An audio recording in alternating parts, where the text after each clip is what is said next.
Hello and a very warm welcome to our live coverage of this Adobe Women's FA Cup quarter-final between Everton and Chelsea at Walton Hall Park. Chelsea, the holders, have only failed to reach the semi-finals once in the past decade. They have gone on to lift the trophy in 5 of those seasons. During that time, Everton have made the semi-finals on 4 occasions, last winning the competition back in 2010, and I am delighted to say that the woman who was in goal that day at Nottingham Forest City Ground is alongside me this afternoon, Rachel Brown-Finnis, former England and Everton goalkeeper. Good afternoon. Good afternoon, Vicky. Now, we're seeing the Everton arrivals that took place a little earlier, and huge news for them. As expected, their captain, Megan Finnegan, is back from illness. She missed the last match against Manchester City in the WSL last weekend, which meant they had to play without a recognised centre-half. So the fact that they only lost 2-1 in the end to a side chasing the WSL title isn't bad. They'll be glad to have her back for sure. She's the captain. She's been at the club since she was a very young girl, I think 7 or 8 years old, came through the academy. And she's the voice, she's a leader at the back, and she also provides a real serious threat, particularly from set pieces, balls into the box corners, diagonal free kicks. You know, scored a few critical headed goals, and this girl, Hannah Bennison, how she's developed over the 3 years she's been to Everton, came in as a very young 17 or 18-year-old, full of promise as a youth international Swedish player, now a senior international Swedish player, and has developed and grown and grown. It's taken her a while to get used to the standard of the Women's Super League, as that keeps ramping up year on year on year, but she's getting more and more game time, more and more starts, and playing in that advanced 10 role provides real goal threats for Everton. Well, this is how Everton have reached the FA Cup quarter-finals this season. Very impressive win over Aston Villa, fellow WSL side, in the 4th round, and then thumping 3rd-tier Nottingham Forest by 7-1 in the last 16. We have to say, we have been enjoying the soundtrack at Walton Hall Park this afternoon. Happy Mother's Day to anybody out there who is celebrating with your family, and of course, indeed, to Rachel Brown-Finnis as well. So, in terms of Chelsea, well, their pedigree in this competition has been unrivaled in the last few years. The 5-time winners, including their last 3 in a row. They're looking to win the FA Cup for the 4th season running, and of course, Rachel, having beaten Manchester City in the League Cup semi-finals in midweek on Thursday, hopes of a quadruple are still very much alive. They are indeed, and Natalie Bjorn recently transferred in the January transfer window from Everton, a key part of their starting lineup since she moved there. Scored a couple of goals for them, part of that centre-half partnership. Since Eriksson left in the off-season, needed replacing, and not sure too many people would have expected her to come in and fit in so seamlessly, but very different to Buchanan and Ashley Lawrence, who are defensive players who were brought in. But yes, they are a dominant force, Chelsea, absolutely. And Aggie Beaver-Jones, coming through the youth international ranks, has started to play regularly, given that Sam Kerr was out with injury. Ramirez is now out after a knock on Thursday with injury, so her game time is being increased and increased and increased. And you know, being a Chelsea player, you have to wait for your opportunity. And she will take that today, or certainly look to. As Rachel says, she's in the starting lineup. Ramirez out injured, and Natalie Bjorn, who was cup-tied on Thursday, back in as well. Well, this is how Chelsea have made it to this stage. It has not been straightforward. They needed extra time to get past West Ham in the 4th round, and then a very late goal from Myra Ramirez, an absolutely gorgeous flicked back heel, but very late on against Crystal Palace of the Championship in the last 16. And of course, the quarter-final action already underway this weekend. Leicester through, Manchester United through, who will be joining them in the semi-finals between Everton and Chelsea, and Tottenham against Manchester City as well, which gets underway later this afternoon, but it's shaping up to be a tasty last four, Rachel Brown-Finnis. It is indeed, and Leicester are just improving so much this season under Willie Kirk. I watched them last actually at Everton here at Walton Hall Park, and they were very impressive in possession and how they played through the thirds from the goalkeeper. And you're right, you know, top caliber teams left in the competition. Manchester City have been outstanding, but you know, it's just, I think every neutral wants anyone to win except for Chelsea. Well, they have been so successful, haven't they? Do they want to win it for Emma Hayes? Emma Hayes says in her last season, of course, with the club that, you know, that's not what the players are thinking about. I don't think they're motivated for me, she says. They're winners. Lauren James, though, who's on the bench today for Chelsea, says, I'm sure everyone has that little bit more in them for Emma. First and foremost, as a player, you want to win trophies for yourself and for your teammates, but the fact that Emma Hayes is leaving, the fact that she has led Chelsea to all of their major trophies in their history so far, it's a huge legacy she's leaving. Do you think that does come into the minds of the players, particularly those who've been with her for so much of this journey? Yeah, the likes of Erin Cuthbert, who've spent most of their senior career under Emma Hayes, absolutely. I mean, Emma Hayes will be hoping that her last Mothering Sunday away from her little son Harry will be one to remember, one to relish. She's left such a huge impact and imprint on the Women's Super League, the whole game of women's football in this country, that absolutely everybody, you know, is going to really struggle without Emma Hayes, because she's been a voice, she's been a pioneer, and she'll continue to do that as head coach of the US women's national team. But can Chelsea finish winning a quadruple? You'd be a tough person to argue against that. That is what is on the line for Chelsea. Hopes of the quadruple still very much alive. They're top of the table in the WSL. They're through to the Champions League quarterfinals. They're through to the League Cup final after beating Manchester City in midweek. Can they reach the FA Cup semi-finals and keep that hope of a fairy tale finish to Emma Hayes' Chelsea career very much alive? For Everton, well, they've won this competition twice in their history. Once as Liso Pacific all the way back in 1989, and once with the woman alongside me, Rachel Brown-Finnis, as Everton in 2010. They stunned Arsenal after extra time all those years ago. Can they pull off a surprise against Chelsea, the holders, this afternoon? Well, Everton captain Megan Finnigan is back after missing the league defeat with Manchester City through illness. Her absence meant that Everton had to play with no recognised centre-half in that game. Finnigan replaces Lucy Hope in one of two changes, with Martina Piemonte in for Rega Madsen. 8, Justine van Havermaet. 10, Hannah Bennison. 18, Martina Piemonte. 19, Heather Payne. 20, and your captain, Megan Finnigan. 21, Catherine Cool. 22, Aurora Galley. Well, Emma Hayes said she would rotate for this game as her Chelsea side needs freshness, and she has. 6 changes from the side that beat Manchester City in the Continental Cup semi-final on Thursday. Myra Ramirez came off injured in that game. She hasn't made the squad. She is replaced by Aggie Beaver-Jones. Mušović starts ahead of Hampton in goal. Former Everton defender Natalie Bjorn, who was cup-tied on Thursday, also comes in, as do Kirby, Ingle and Ritting Cunnerid. James, Wrighton, Leipold and Charles dropping to the bench, where we also find Ashley Lawrence and Kadisha Buchanan, who are back from the Gold Cup with Canada.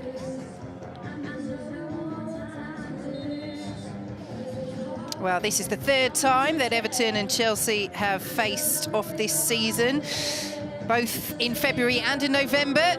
Those matches resulted in 3-0 wins for Chelsea, but there have been shoots of hope in both games for Everton. They had their chances in November but couldn't take them. Also felt an offside goal should have stood, and a couple of really controversial penalties that Chelsea got last month certainly helped them on the way to the 3 points. Everton are getting better. You've got to remember that Everton were going toe-to-toe with Arsenal back in, you know, the early 2000s, and as women's football has really shot up and the investment has gone in to most clubs, Everton have fallen behind. So they are on a steady period. You think of 3 or 4 coaches that have been and gone in the last 3 3 or so years at Everton. It's been a turbulent time for the club as a whole, but has had impact on the women's side. They're steadying the ship and we're getting more improved and consistent performances. So yes, there's more hope than ever going into this game. Well, there is Erin Cuthbert taking the armbands once again. Millie Bright, still one of the Chelsea players out injured, but they are getting players back, as we say, as the players take the knee at the start of this match. The message against racism still clear.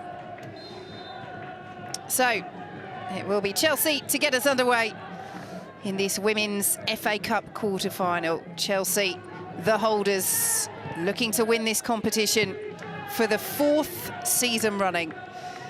And of course, looking to keep those quadruple hopes alive as they start brightly. Aggie Beaver-Jones will pursue that ball, but Van Havermaet can send it all the way back to Courtney Brosnan.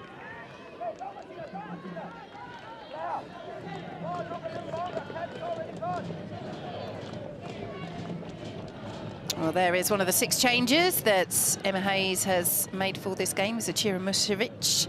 Such strength in depth they have in their goalkeeping department, don't they, Rachel? And I think at one point this season, all 3 have been #1, at least for a short spell. Zachira Mushevich starting in that position this campaign for Chelsea, and then Anke Trimberger, and then Hannah Hampton, who made some brilliant saves against Manchester City on Thursday. Yeah, and having been a goal myself, Hannah Hampton has been, for me, the most consistent and competent, and has executed technical skills the better, both in and out of possession. So, you know, with your hands as a goalkeeper in traditional style, but also with the ball down at her feet and how Chelsea want to play.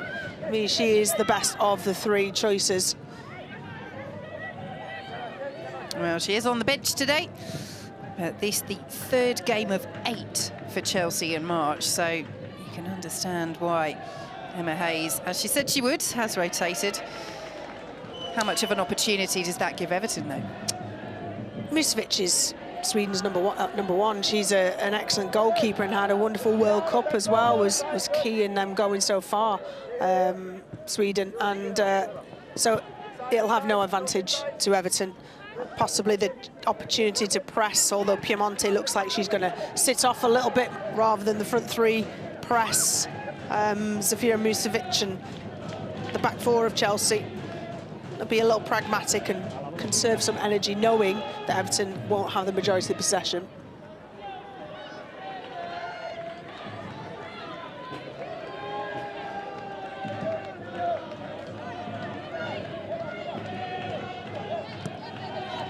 Here is Carter.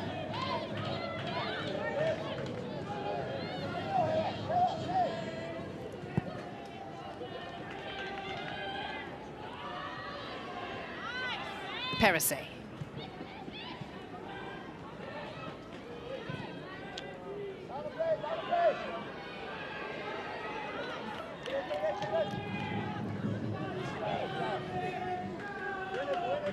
Here goes Aggie Beaver-Jones.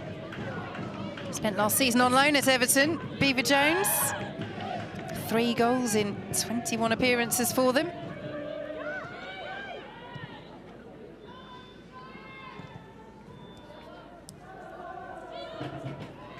Cuthbert well challenged. And here come Everton. Wheeler. Rutin Connerid putting on the pressure.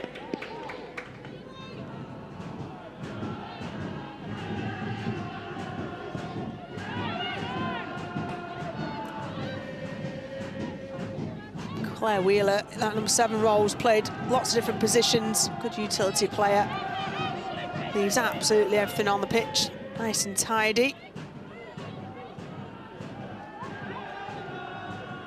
Yeah, she hasn't had the best of luck against Chelsea so far this season. Conceded both penalties, as we say, both controversial ones last month, and also had an inadvertent role to play in their opener back in November as Chelsea pressed for the opener here. Here is Aggie Beaver-Jones. Blocked away by Justine Van Havermaet, Chelsea corner. Good recovery from Van Havermaet. was out for a reasonable period of time for Everton, and they'll be glad to have her back on a consistent basis. Those long legs of her, just stretching. Aggie Jones is that lively spark, left and central, great athlete.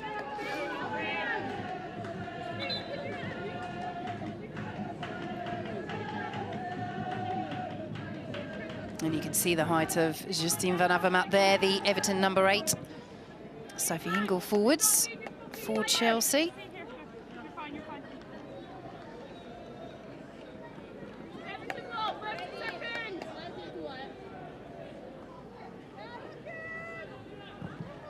Plenty to aim for. And just about dealt with. Painful one for Piemonte, but she did the job. It came over the first runner of Chelsea.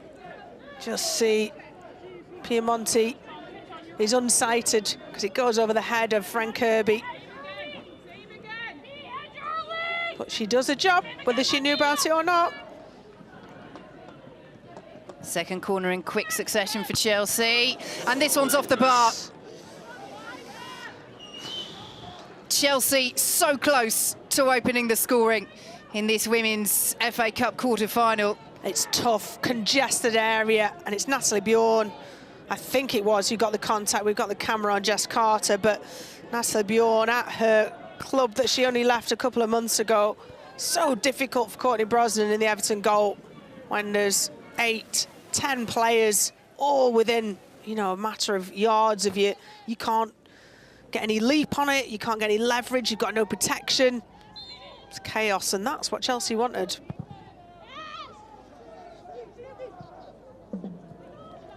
Heather Payne will chase down Jess Carter. Just enough on it to send it back to Mushevich. Forward by Finnegan.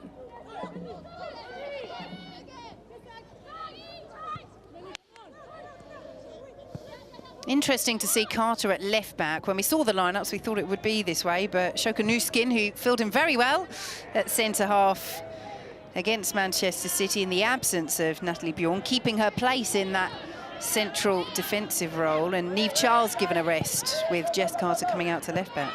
Well, yeah, Niamh Charles has played so much football, both with the Lionesses as well as Chelsea.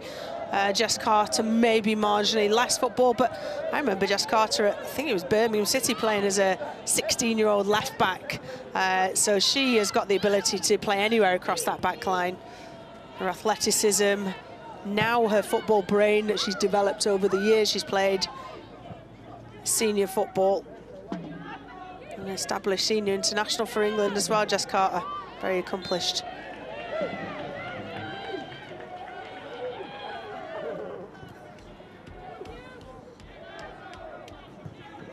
Well, he said he was very proud, Brian Sorensen, that his players stepped up and made a game of it against Manchester City.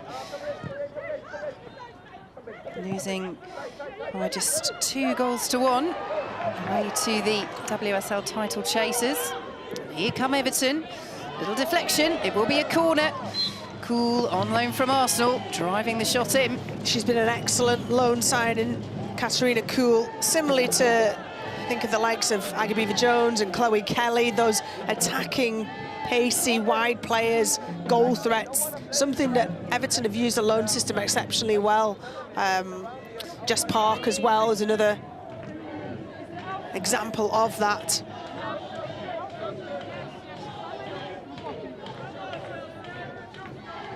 So Elisa Stenovic over this corner for Everton. Chelsea have hit the woodwork from their own set piece. What can Everton do at the other end? Stenovic with the delivery. Up but not quite away. Payne trying to help it on. Eventually, Jankovic will clear.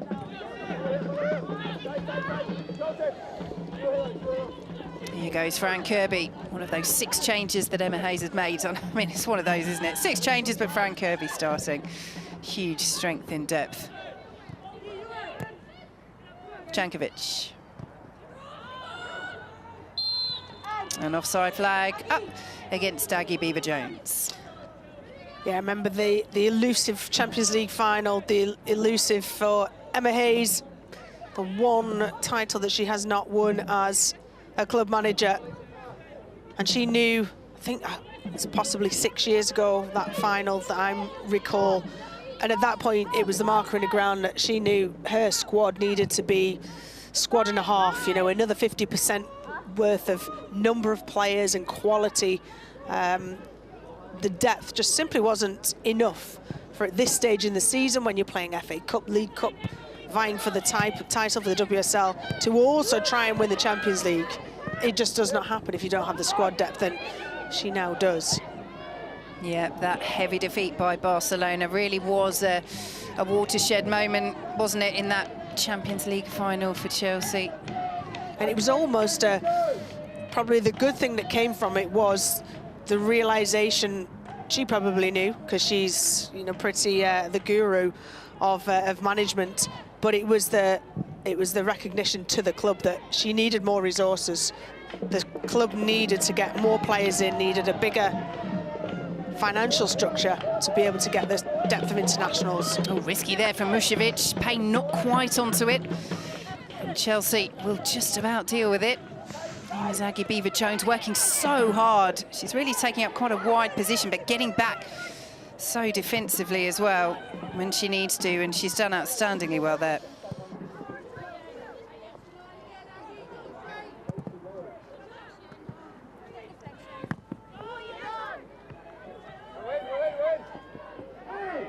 It's an interesting formation for Chelsea, isn't it? Beever-Jones very much over on this left wing. Kirby playing as the false nine. You have Cunnarid over on the right. Jankovic in support through the centre or wherever she finds herself. It's fluid. It's what Chelsea have done, whether it's 4-2-3-1, however you want to try and explain what the formation is. You know, you've got Aggie Beever-Jones who can join in defensively if she needs to. And then you've got Frank Kirby, who'll always be high. Erin Cuthbert, who can join in from an attacking point of view as well. Oh, a bit of an issue here for Natalie Bjorn. As we say, she missed the last game against Manchester City, but only because she was cup-tied. And a chance for Brian Sorensen to impart some instructions to his side. Put the former Everton defender down at the moment. Well, we talked about depth. We've got a number of straight replacements, should they need to. Khadisha Buchanan playing centre-half, or well, certainly options is not a problem for Emma Hayes, but she's been a target player for attacking set pieces, Natalie Bjorn. I think she's taken quite a few people by surprise, how competent she has been coming straight into that Chelsea team and assuming such a, you know, a pivotal role really as a, you know, as a leading centre half. But she's a, you know, she's a Swedish international who has played for Sweden for a long, long time, and which is a very successful Swedish team. So it's not a surprise to me. A successful Swedish team who, of course, are in England's qualifying group for the Women's Euros in 2025. And you just made a face at me there, Rachel Brown. But it's a tough group, isn't it? France, Republic of Ireland, Sweden and England. And only the top two are guaranteed to go straight through. Everybody in League A or Group A of the qualifications will get a playoff. But England are the defending European champions. But we're in a situation where Natalie Bjorn's Swedish side, as we just see this potential challenge. Well, that's Aggie Beever-Jones there. The good work that she did trying to bring the ball away. But Beever-Jones, of course, pushing on to try and break into that England squad, getting her first senior call-up. So you've got England, France, Sweden, Republic of Ireland. Yeah. And England, France and Sweden will all go into that thinking we're capable of winning this group, Do you know, let alone just finishing in the top two. Winning the Euros is arguably harder than winning the World Cup. They're so strong, and you're right, Sweden, France, England, other than Spain, I think France are ranked third in the world, and England obviously have won the Euros. Sweden have done everything but win something. It's incredibly tough. But, you know, Serena Wiegman always will have a plan, and I'm looking forward to the first game at Wembley in April. Come round quick. It will indeed, and Emma Hayes always has a plan. This plan It's had to revert to plan B. Natalie Bjorn unable to continue, or certainly not risk. That's what we saw against Manchester City as well on Thursday. Any hint of an injury or a knock and players are taken off. So Niamh Charles is on and Jess Carter will slot back into that central defensive position. Afternoon off, Niamh Charles, didn't last very long. Here comes Galley. Carter across quickly. Niamh Charles will know this part of the world very well, having been on loan at Liverpool for quite some time.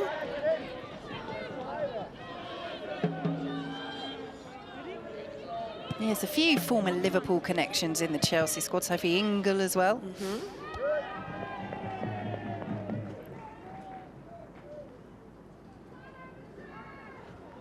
15 minutes played. What will Brian Sorensen make of his side start so far? Pretty content, other than 2 corners where Everton looked a little uncomfortable. They've not let Chelsea really create anything from open play. A good block from Van Havermaet, from Aggie Beever-Jones, which was a counter, a break. But other than that, it's been pretty 50-50. And Chelsea have given the ball away. Cool to send it forwards. Here she is once more. It won't be kept in by Stenovic. Well, with the open nature of Walton Hall Park, there usually is a wind advantage, and it's usually, as Everton have chosen to take up position in the left-hand side as we are looking, that is the advantage, taking shots from distance. Could be an advantage this half. Here comes Finnegan charging forwards. Piemonte does get the shot away. Cool will pick it up. And little deflection, made that a good save from Mušević. Everton corner, she is looking dangerous, Katrina Cool. Absolutely is sharp, playing high up. Really good duo between her and Piemonte. She just sits off Piemonte. Piemonte can hold the ball up, and Katrina Cool just has that agility, good little bit of footwork, gives herself a yard. And Mušević had to wait till the last second because it was dipping and bobbling. Got down smartly to turn it round. But all from Chelsea's possession. Quick turner from Everton. Hannah Bennison takes corner duties upon herself. A looping delivery. Chelsea haven't quite got the distance. They might do now. Jankovic has been eased off it. And Mušević watches that wide. It's nice with the effort. They were appealing for something in there, Everton. Nothing given by our referee, Abigail Byrne. I think it was Mušević, I think it was Heather Payne actually who got, oh no, sorry, my bad. I think they're appealing for a corner, but it was Mušević who got her feet across really, really quickly and watched it right to the last second and realised she didn't have to get a touch on it. It was going wide, just fractionally. But good pressure from Everton. And they're putting on the press again as Chelsea play out from the back.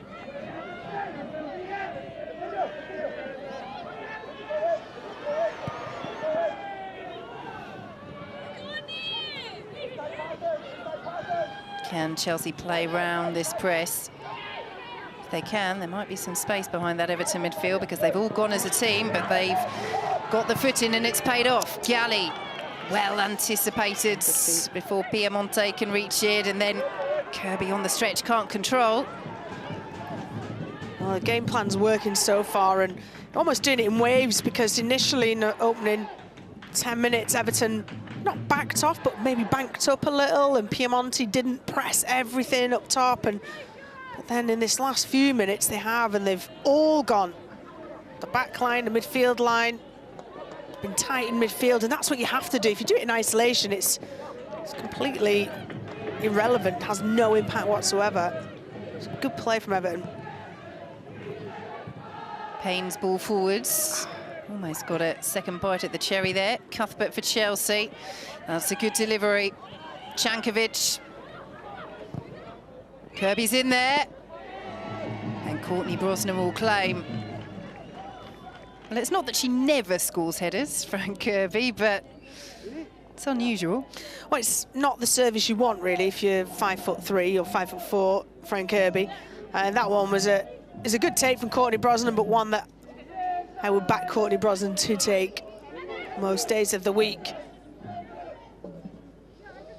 You're looking for, you know, when you're on the stretch a little bit there from Jankovic, looking for a cutback, someone to hold on the edge of the 18, pinpoint pick someone out rather than a hopeful ball into the box.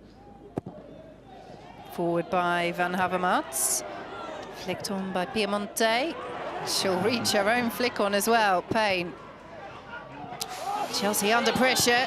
Carter with the time to chest it down and clear away. Mušević uncertain there. And Everton coming forward again. Nuskin with the header. Charles with the up and under. Carter with the header away. But Chelsea making hard work of this at the moment. They do have the free kick. Kirby down.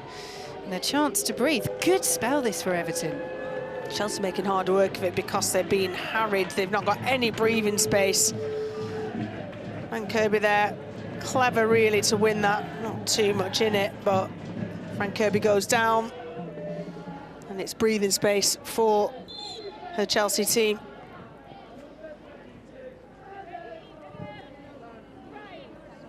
But it's difficult. I mentioned the win down that end of the pitch where Mušević is and the defensive line of Chelsea. Clearances, you saw Jess Carter's then just ballooned up into the air and almost held in the air. Everton will be looking to try and use that to their advantage. Seen Aurora Galley and Hannah Bennison score from outside the box this season. Nicely worked to Katrina Kuhl. Bennison wants it, it's behind the Sweden international, all the way through to Payne. Mušević can watch it over.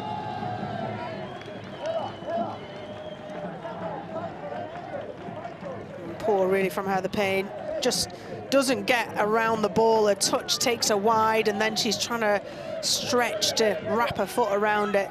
Poor touch and a simple touch. Oh, but pressure. And that pressure once again paying off for Everton. Mušević once again getting away with one.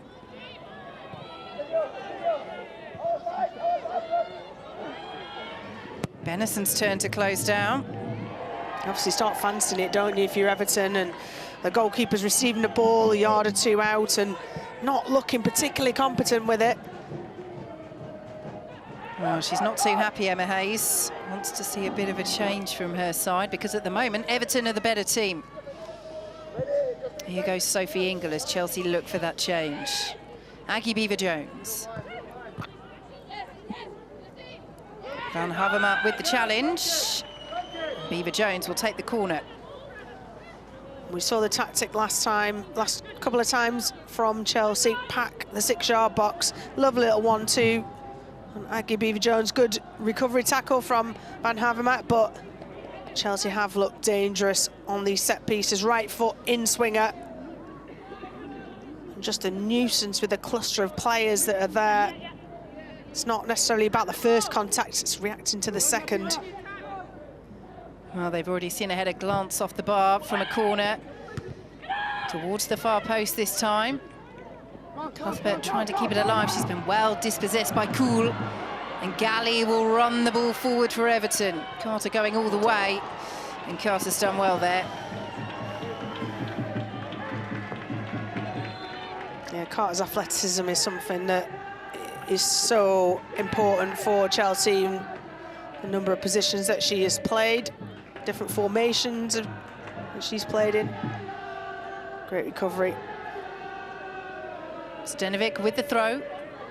Bounces over the head of Piemonte.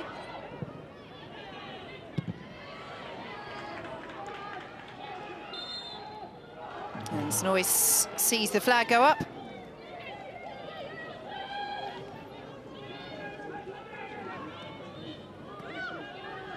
Here come Chelsea.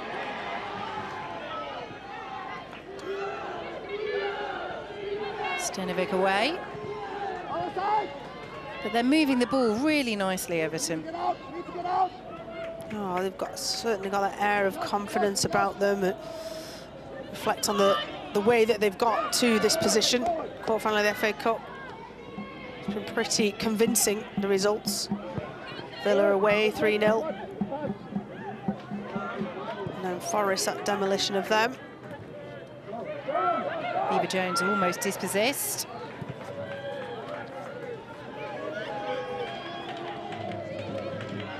Yes, they sit 10th in the WSL, Everton, 8 points clear of bottom side Bristol City. Only the bottom side relegated at the end of the season. A big win against West Ham a couple of games ago to leapfrog West Ham in the table and really haul themselves away from the bottom. And now they've got to look up. They're only 2 points behind Leicester in 7th, 5 points behind Tottenham in 6th. It's very tight in the mid-table. They've almost... Good ball, just not. Piemonte just wasn't on a front foot to be able to get in behind where the ball was coming, because it's a great ball in that second 6-yard box from Hannah Bennison. See there, in between the penalty spot and the 6-yard box, it's exactly where she's aiming. Piemonte's centre forward needed to just make that little cut and then dart into that area. And it would have been a simple finish. Great footballing brain from Bennison. Van Havermaet will be the target here, her and Meg Finnegan. Yes, the height up from the back for Everton, who are causing Chelsea some real problems. And that woman, indeed, has just done so down the right. Can she do so with this corner from the left? Hannah Bennison. Bennison with the delivery. Chelsea make first contact. Payne will send it back in. As will Cool, and definitive clearance from Perese. But they're under the cosh, Chelsea. Yeah, indeed. You said they've almost cemented their status as a WSL team for next season. They can go all out with an FA Cup. Should dream of trophies again, Everton. It's been far too long. 2010, we said, when we last won the FA Cup. And here they come again. Bennison can't control. Galley will collect, and here is Van Havermaet. Payne. Deflection will take it through to Galley.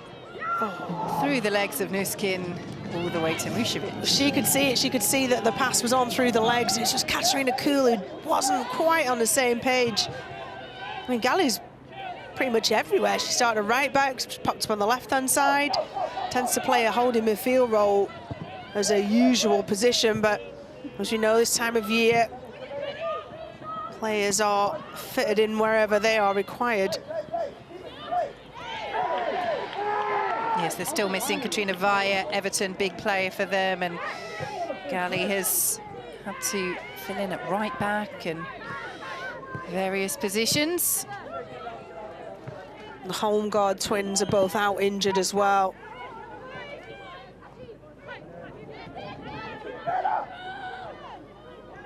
Here goes Kirby. Rytting Kaneryd up against Stenovic. She's done really well, Rytting Kaneryd. Chelsea can't get the clear shot away. They will keep it alive. Ingle with the curler. Straight forward for Courtney Brosnan. Yeah, well watched from Courtney Brosnan, but well marshalled really from Everton, diving in like that. Something as a goalkeeper frustrates me seeing my players in front doing that, but they had numbers back Everton to ensure that the only chance that Sophie Ingle got was pretty much a half chance.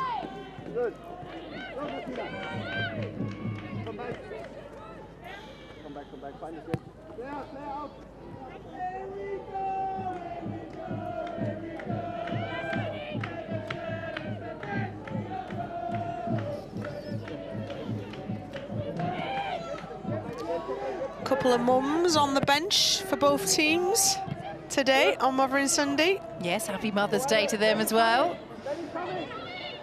Here is Heather Payne.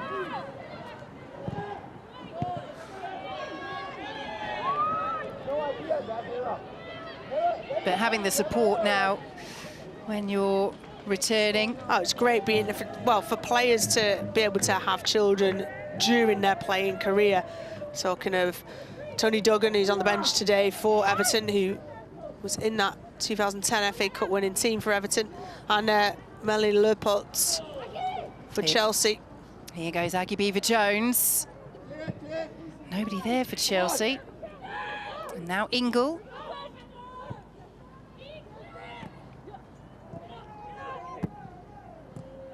Well, it is a fluid forward formation, as we've said from Chelsea, but with Beaver-Jones out on this left-hand side, who's in the centre?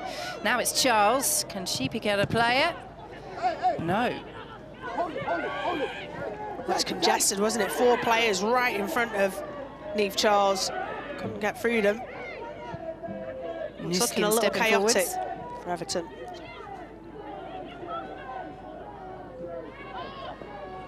Here is Kirby. Cuthbert.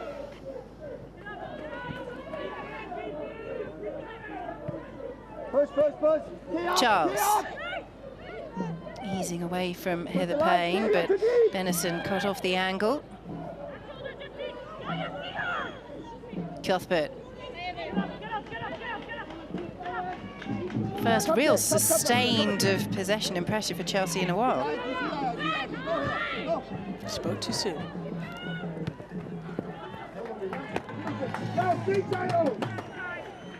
Half an hour gone, and his side, so far the better team. They've edged it, certainly. They've forced errors from Chelsea, so even when Chelsea have been looked in comfortable possession of the ball, certainly in their own defensive third, Everton have got something from nothing. And have looked dangerous, and a couple of shots drifted wide, and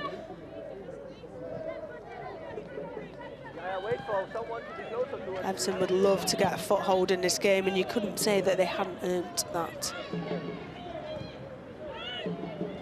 It is Chelsea who've nicked the woodwork, though. But we are still goalless in this Women's FA Cup quarter-final. Here comes Perisset. Ingle. Benison. Don't give it away. Keep working, keep working. Don't let it take. This one. Cat up, to deep.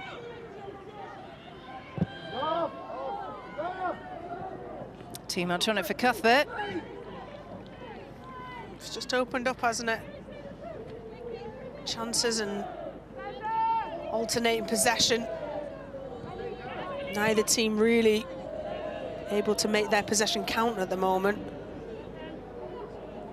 Are Chelsea missing a focal point of Kerr or Ramirez? Of course you're going to miss 2, star players for their respective senior teams. International teams, should I say. Absolutely.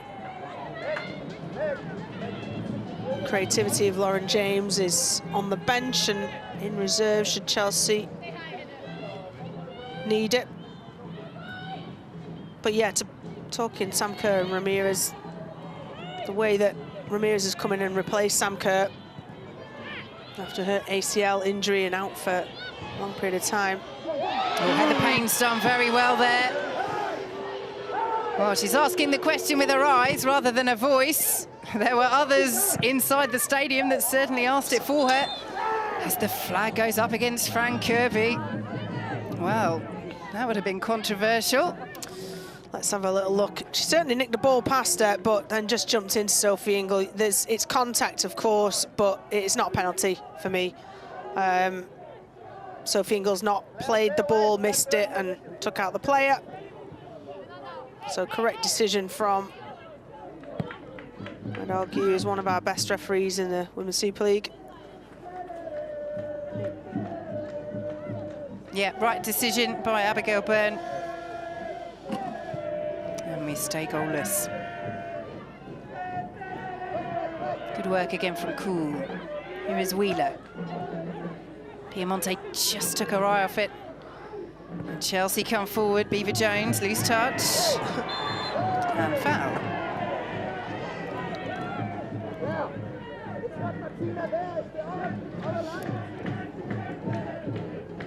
Yeah, that one didn't look too difficult a decision for Abigail Byrne to make. It's exciting seeing young English players being grafted into the England senior team. likes of Grace Clinton, who made a debut in the last group of senior internationals, and Aggie Beaver-Jones on the fringe, all getting chances under Serena Wiegman.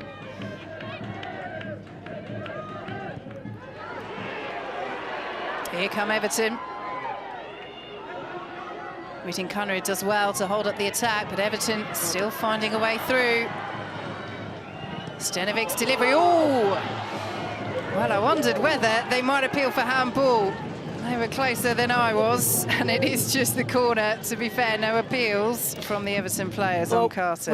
Without a replay, it looked like it hit her leg and then her arm. From that first replay, yeah, leg, arm, so correct decision, corner. Had it hit her arm, with her arm being straight out, I think it would have been a penalty. So Benison over this corner for Everton. Benison to send it in, it's high once again. It's Mušević's. There should be an Everton player either on the goalkeeper or running across it.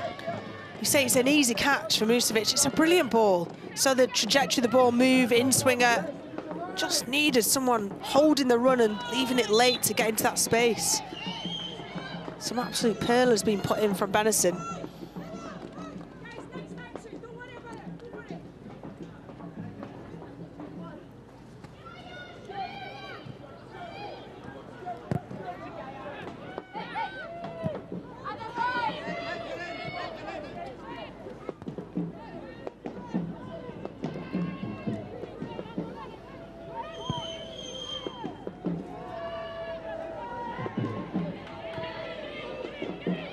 Stenovic.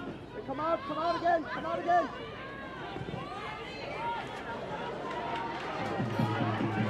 Carter watches, was aware of the pressure.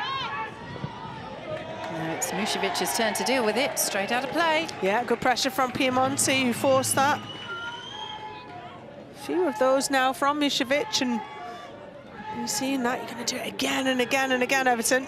So Sørensen and his staff will be reiterating that.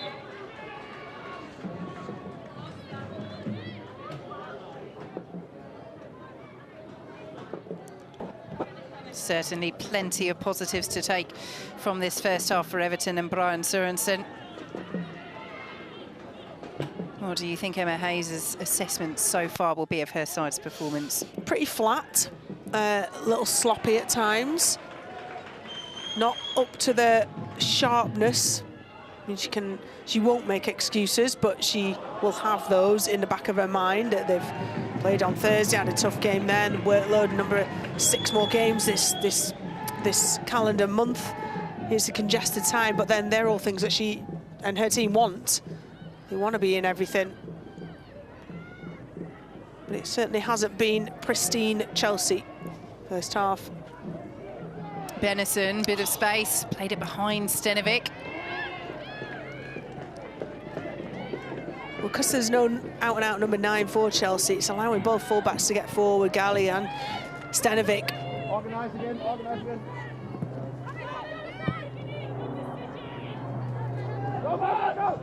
Nuskin lets it bounce. Carter takes charge. And Charles will clear.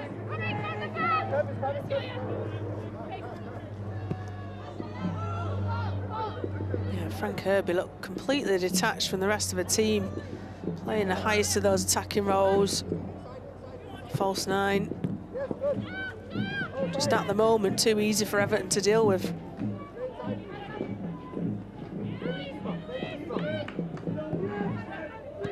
Oh, lovely pass.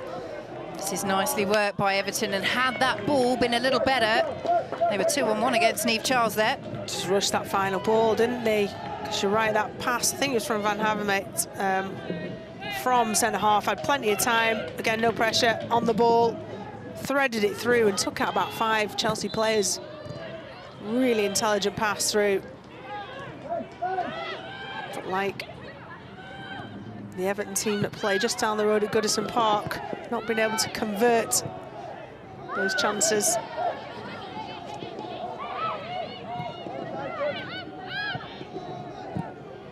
Yes, for all of their positive play, they need to call Mušević into action a little bit more. Can they do so here? Cool with the dink delivery. Final ball. She was trying to play it in for the run. I think it was Stanovic down the left-hand side. Oh, it's nice it was. Scooped it up, trying to find that second 6-yard box. You saw Piemonte gesticulate. Just play it on the ground, a simple ball. 3-4-yard pass. Closing down Piemonte, and again, Snoyce there on Ingle made that more nervy defending for Emma Hayes' side. They've given the ball away again. This Everton pressure is yielding dividends at the moment. Can they find the breakthrough? Give it away themselves. Cankovic, Cuthbert. Ritten Canneridge will chase. Finnegan across, safely out.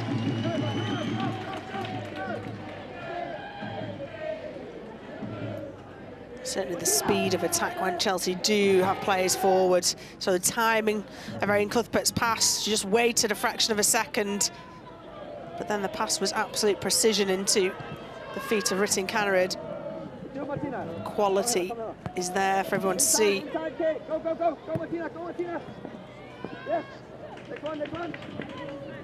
Well, looking at options up front on the bench for Chelsea, as we say, of course, no Sam Kerr with her ACL injury, no Mia Fisher either, no Myra Ramirez in the squad today, Beaver Jones, Kirby.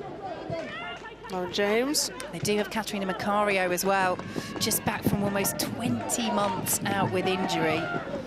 How fit is she? They won't want to risk anything with any player. Oh, but she'll be buzzing to play, won't she? If she's back in full training, which she must be if she's on the bench, then she'll be so excited to finally get back out on that pitch.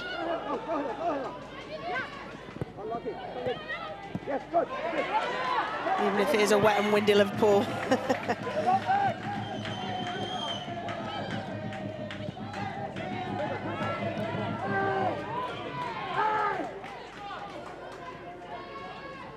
Come again, next one. Cankovic. Charles.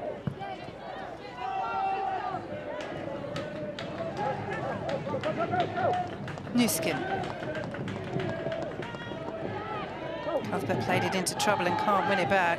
She was so influential against Manchester City on Thursday, but struggling to get into the game, really. I was just thinking about Erin Cuthbert, how influential she's been, goodness me, over the last 5 years at Chelsea. Has developed into one of the first names on the team sheet for Chelsea, whether it be in that holding role or a little bit higher up that she's played. She's got that, the character as well as the skill set. Real leader. Here comes Kirby. Did well to squeeze it to Ritten Canneridge. Cankovic is in the centre, cleared away by Finnegan. But Wheeler won't prevent the corner. This is where Chelsea have looked dangerous. These set pieces.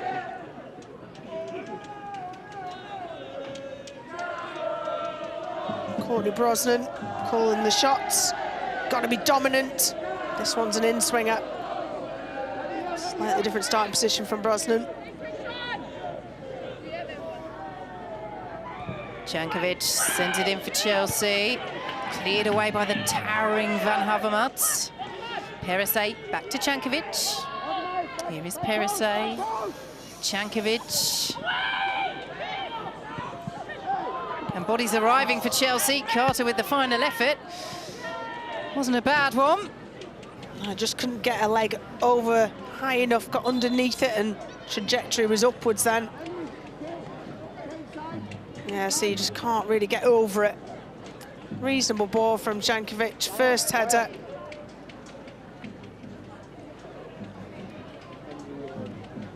I think it was from Cuthbert or Eve Charles. And then Jess Carter, yeah. Gratefully seen over the bar by Courtney Brosnan. Yeah, and Eve Charles, so she kind of gets squashed, doesn't she? Nuskin and Eve Charles.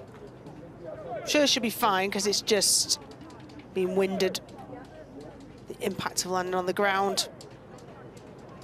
which I did millions of times in my career. No sympathy whatsoever from former Everton and It's England not a goalkeeper Rachel strength of, Bowen-Finnis. yeah, sympathy's not a strength of mine, I have to say. Certainly not for that, anyway. Well, my family would tell me in any capacity whatsoever. Happy Mother's Day once Thank again. you. I'm a nurturing mom, I promise. So Charles, who has come on herself in this game, will continue for now. 4 minutes added time at the end of this first half. And a bit of a discussion inside the penalty area, because that is where Chelsea have looked most dangerous in an attacking sense from set pieces. Yeah, and that's, as you mentioned earlier, that Everton have really restricted how impactful Chelsea could be in open play. So it's just when they burst down the wings, whether it be Agabeaver-Jones or Ritin Canary down the, sorry, Agabeaver-Jones down the left-hand side or Ritin Canary down the right-hand side, forced corners. And then, yes, it's been a bit of a scramble, melee. So far, a clean sheet for Courtney Brosnan. Over the head of Kirby, followed by Stenovic. Here is Snoyce. Bennison.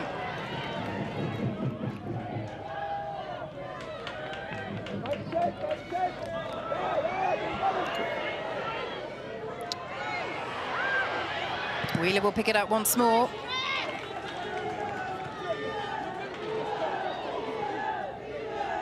Racing Carnarid in for Chelsea. Ingle.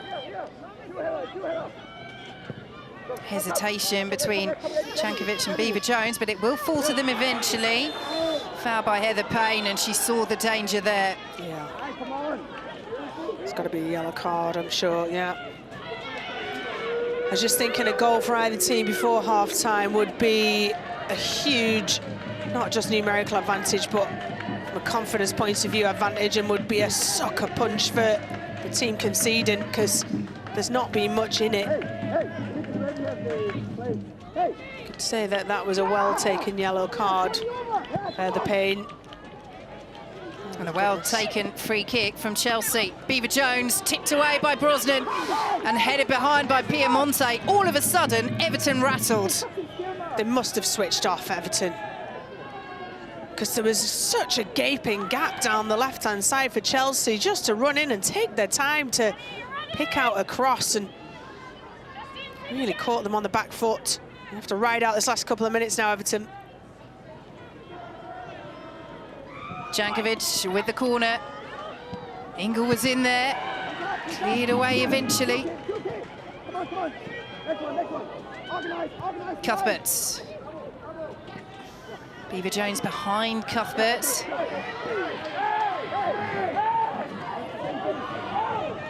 Well, Brian Sorensen and Katrina Kuhl felt that should have gone the other way. Cuthbert with the throw.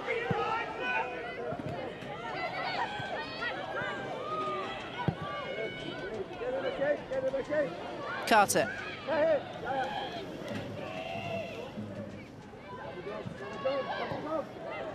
Cuthbert.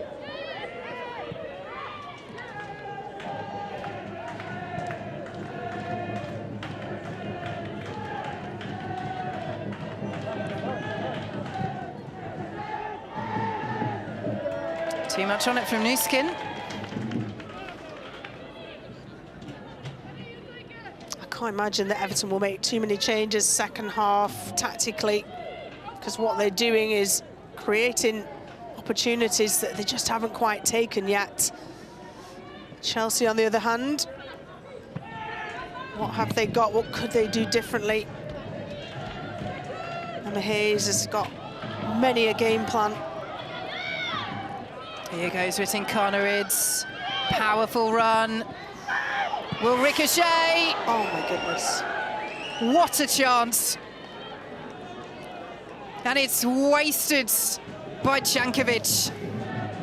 On the stroke of half-time, she knows that should have been 1-0 Chelsea. It was a brilliant run from Ritin Canarid and chose the right option, cut it back. Oh my goodness, Jankovic, what a let-off for Everton, because she shaped on a favoured left foot, opened up, and just got the angle wrong. It's a good job we don't know her native tongue, because I think some of that may not to have been repeated.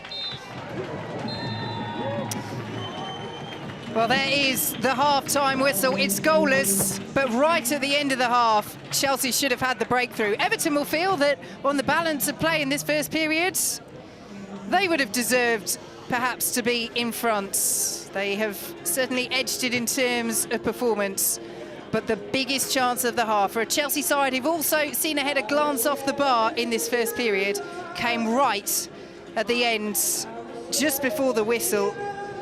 And Emma Hayes will know, Jelena Jankovic will know, they should have stuck that away. For all the positives that Everton can take from this first half, it should be Chelsea ahead at the break. But they aren't, and it is still goalless in this Women's FA Cup quarter-final tie.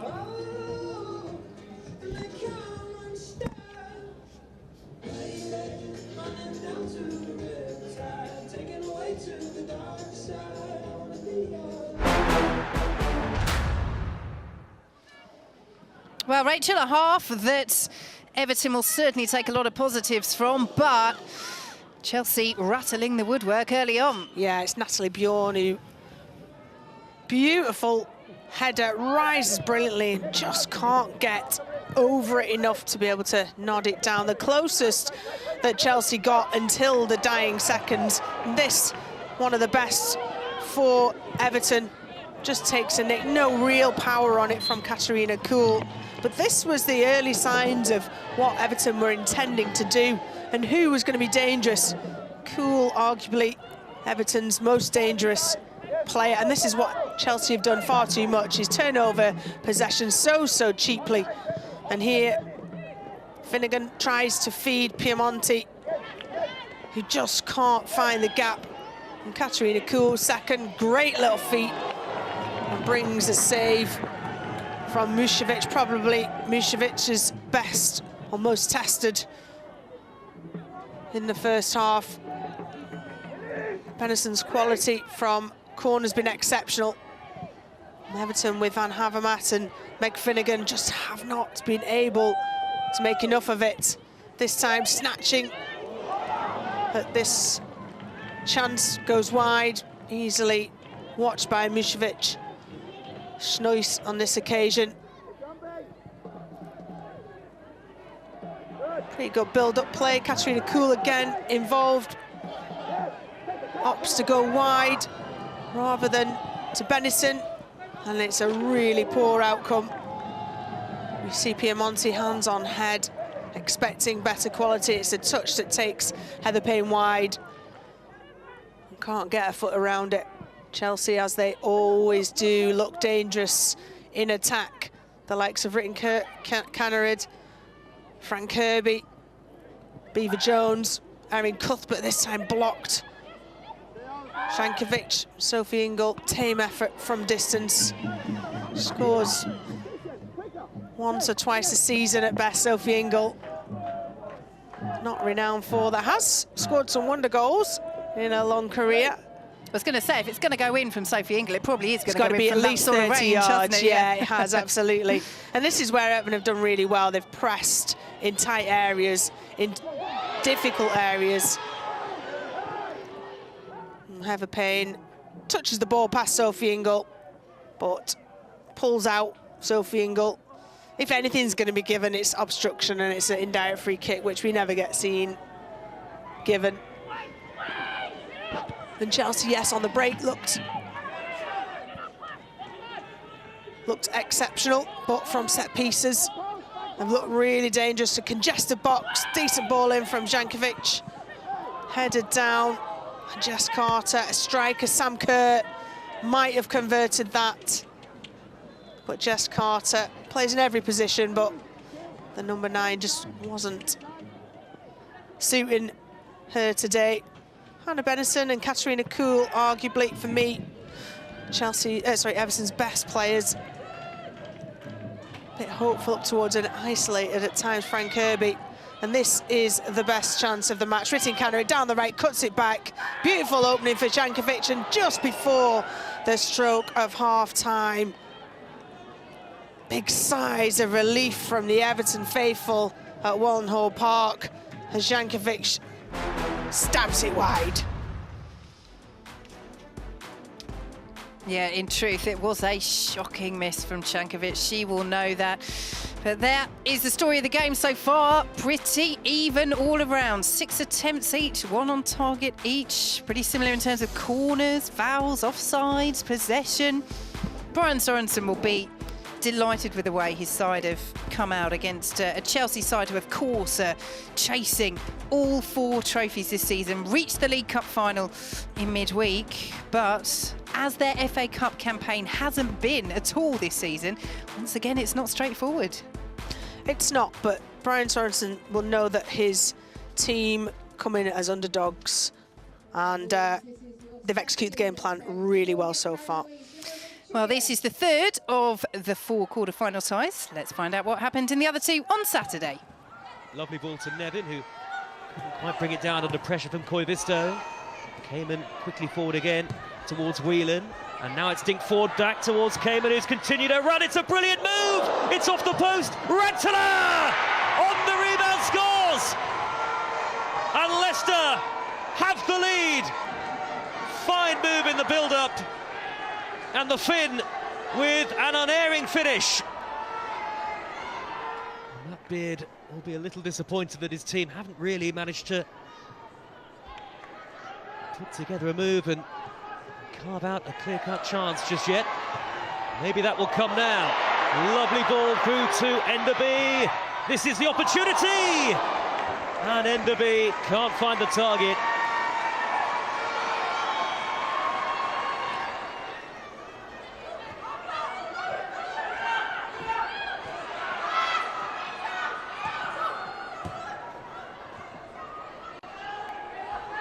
Liverpool with Koivisto. Clark's delivery. And it's reached Sophie Roman Haug, and then Missy Kearns with the effort. And Lisa Kopp is forced into a save for the first time this afternoon. Matthews back to Kearns. Nice touch from Kearns again, and Haug with a little flick towards Matthews, but Bott send it back to the goalkeeper. Poor clearance by Kopp. Straight to Herbiger! And somehow it stays out. It's a massive let-off for the Leicester City goalkeeper. And Marie Herbiger cannot believe that Liverpool are not level.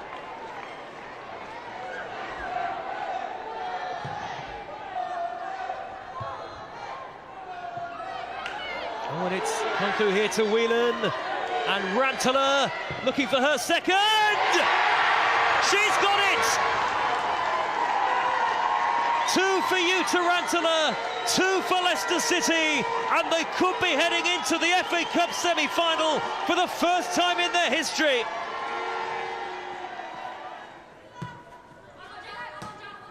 There isn't a way forward for Liverpool, and Momiki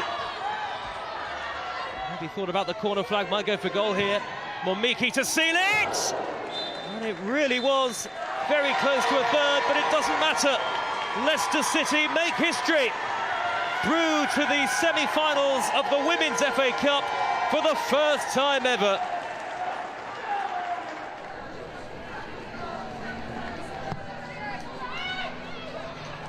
Very, very deep. Back into the danger area though. Right, you're struggling to get it away. Salem can have another go. Hit in with the left foot. Oh, it's a lovely ball as well, and the header's in for 1-0 to Manchester United. Millie Turner, and it's taken just 8 minutes for the first goal of this quarter-final.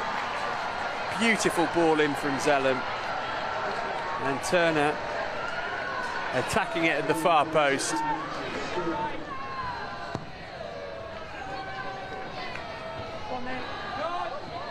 Toon touched off for Mallard. Here's Paris. Can she find the finish? Yes, she can. 2-0 United. Nikita Paris doubles the lead, and Brighton are in big trouble here.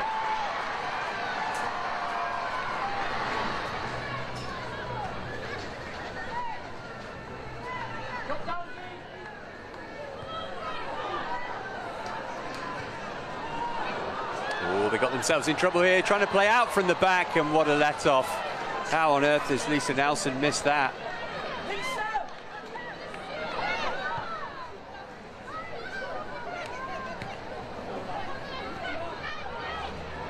Here's Mallard.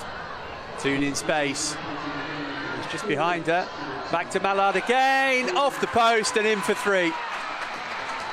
Right on half-time. I think Lucia Garcia will claim that. Melvin Mallard not quite sure. She wants it. Garcia with a wry smile.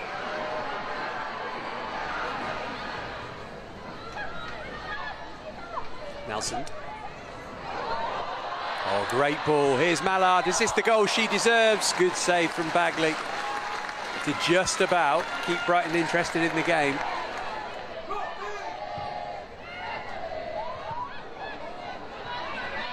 Turner. Back in toward Mallard. Good header to get it away. Back in from Toon. Here's Mallard again. And Nelson. Nelson! Oh, yes.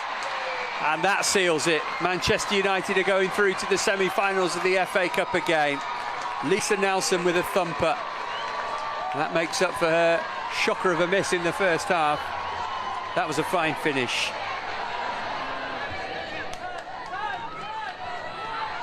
Mallard.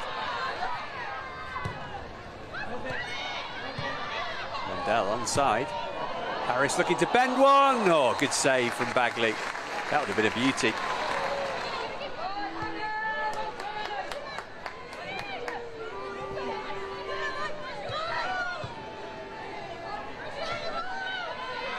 Evans. Nice cross.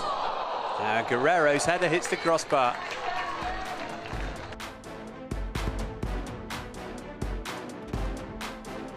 So there we go. Leicester City and Manchester United already through to the semi-finals.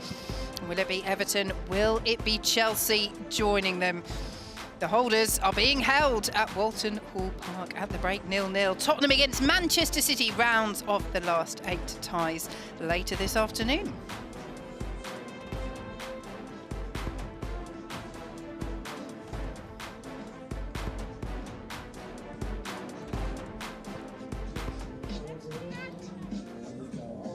So finally poised at Walton Hall Park after that first half. If you're Emma Hayes, Rachel Brown-Finnis, former Everton and England goalkeeper alongside me, what do you change in this second half? Because something needs to change. Yes, Jelena Cankovic should have stuck that ball in the back of the net on the stroke of half-time and Chelsea should be 1-0 up. But I'm not sure she will say they've deserved it.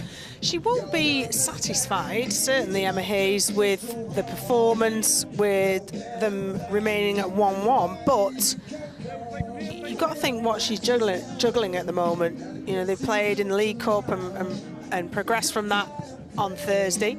They're obviously vying for the league title. They are still in Champions League and they want to progress in the FA Cup. So some of these results you're going to grind out. You're not going to be spectacular. And, you know, on a wet and cold Sunday, Mothering Sunday, up north in Liverpool against Everton, could be one of those results you need to grind out rather than think of a magical solution. And so I don't think she'll change much at half-time. She'll be itching to get minutes for Maika Hamano and for Caterina Macario. Macario particularly having been out for such a long period of time, and you know that strikers or attacking players will thrive on gaining confidence. She's having a great time, isn't she? And so Macario, I expect will come on and play a role. She will make changes because at this stage of the season, that's what you got to do. You got to rotate. She's got the capability to rotate with the depth of squad that Emma Hayes has assembled.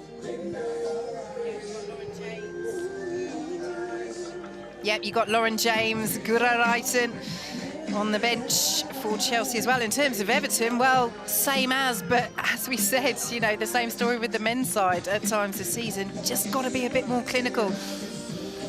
Yeah, that final ball that they've had the opportunity to thread through, particularly Katerina Kuhl to Piemonte, has been that opportunity just to play a really deft sort of 3-4 yard pass, slip it through to Piemonte, who's been the highest of the attacking players. There has been that chance, but it just hasn't been executed perfectly, and it needed to be perfectly because of how well assembled Chelsea are. It's been chances from distance that have been a little either wide or have been savable for Mušović. So that's, you know, Sorensen overall, the Everton manager will be delighted with the problems that they've caused Chelsea. You just have to watch the runs of Agabiva-Jones and Ritinkanere down the wings, stretching out the back line of Everton, leaving those gaps, as we saw for Shankovic in the first half, right at the very end, a let-off for Everton. But so much to be proud of from that first half, certainly. Work to do for Chelsea. The 5-time winners, all under Emma Hayes. They've won the last 3 FA Cups in a row. The quadruple is still on. Will it still be on at the end of play here today? Well, his side have pulled off an upset and sent themselves through to the semi-finals.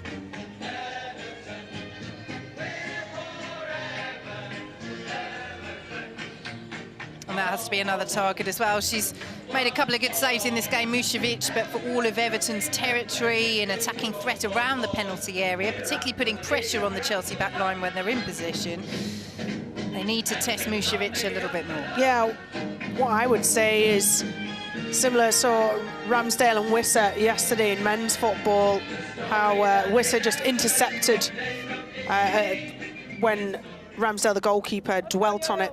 Mušović has dwelt on the ball. If the likes of Katia Snois or Wheeler or Benison or Piemonte, who's ever highest up, try and intercept one of those little square balls that Mušović is a little overconfident, I'd say, with in and around her own 6-yard box. So off and underway at Walton Hall Park in the second half of this FA Cup quarter-final.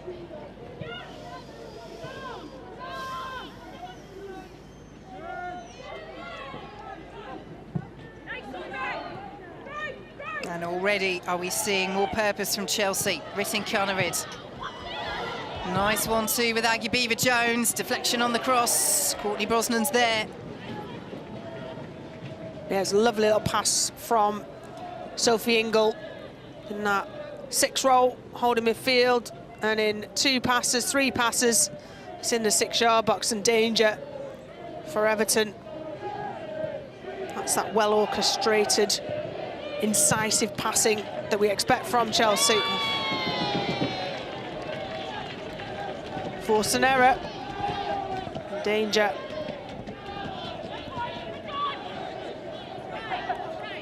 Unnecessary from Everton. And rare as well in this game. We'll have to see if there's been any change in how they set up out of possession Chelsea as a front 3.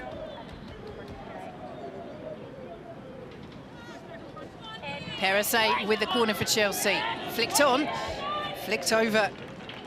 New skin up from the back.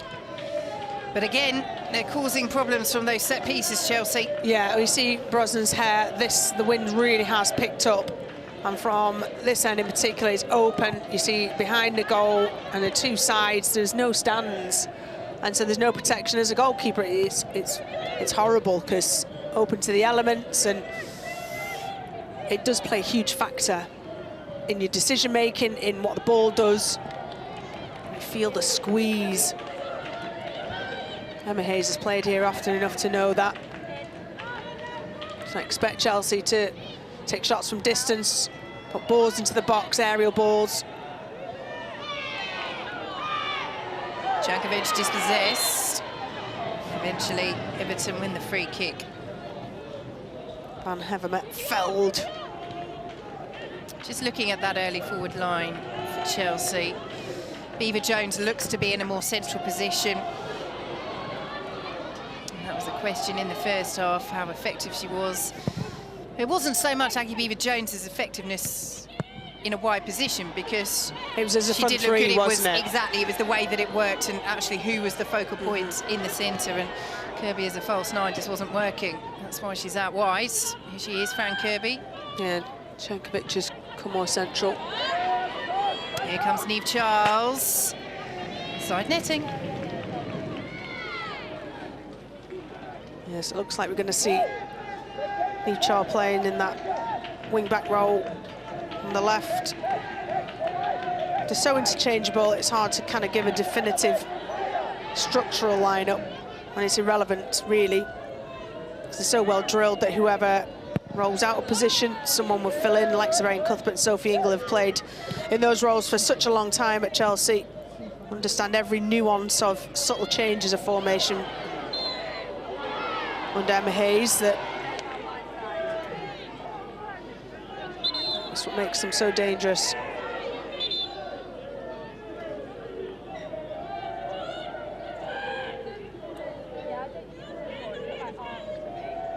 Well, Martina Piemonte is being spoken to here. I think she just shields a player and ends up clawing Erin Cuthbert a little. She's a big physical striker, Piemonte. Great at holding up play. Yes, arrived last summer from AC Milan, the Italy international. 3 goals this season. Well, quite a few players on 3 goals, Everton. Here is Nuskin. Cleared away by Everton. Bounces all the way through to Nuskin once more.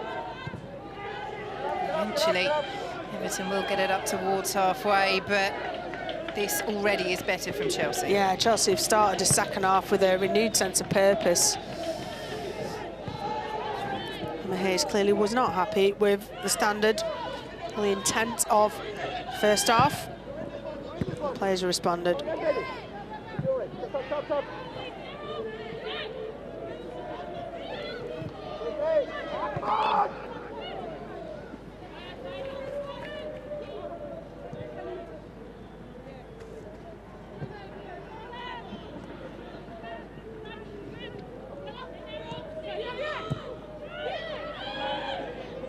Jankovic under a little bit of pressure from Kuhl.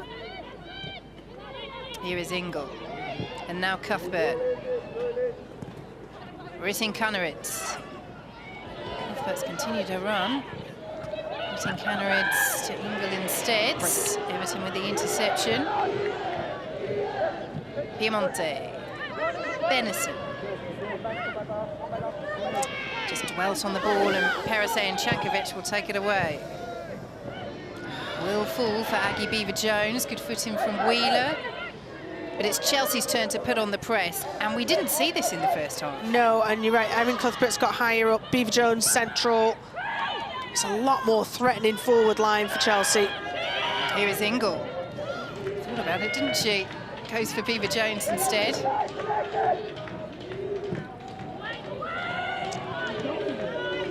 And interesting to see Jankovic dropping back deeper as well. I think that might have been in that particular move rather than sitting deeper, but certainly the focus in midfield seems to be get Erin Cuthbert further towards the penalty area. And those three will look at each other. So Nuskin as well came up from the back there to join in with the attack.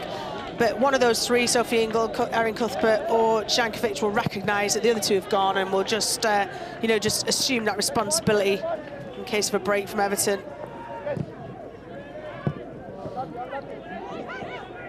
Well, they had the fluidity in the forward line in the first half, and it didn't work out. Maybe the fluidity in the midfield in the second half will for Chelsea. They're playing higher up as well, so although they're playing midfield passes, they're playing it inside Everton's box rather than inside their own half. But this is where Everton will try and take advantage and get in behind. Here is Payne.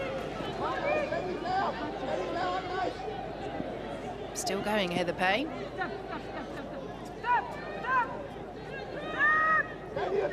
Ran out of options there and plays it straight to Fran Kirby. Kirby off and away for Chelsea. Van Havermaet and Wheeler getting back.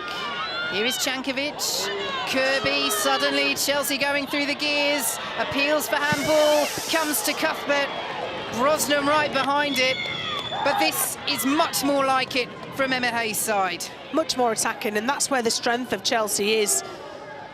Fran Kirby, the pace of her break, it does brush the arm of Justine van Hevermaet, but it was stuck to her side and rightly not given as a penalty. But we're seeing Erin Cuthbert much higher up, providing another attacking threat. Good vision by Piemonte, good race back by Charles to get there ahead of Heather Payne. You can see that heavy strapping on her right thigh. It's held up well though, hasn't it, so far for Heather Payne?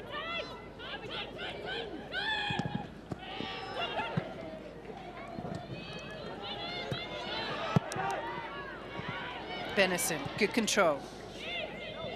Not quite the pass though. Chelsea making it harder for Everton to string passes together. They look comfortable at times, Everton in the first half. In possession. Almost time on the ball to thread the ball through. There's more intensity about Chelsea's.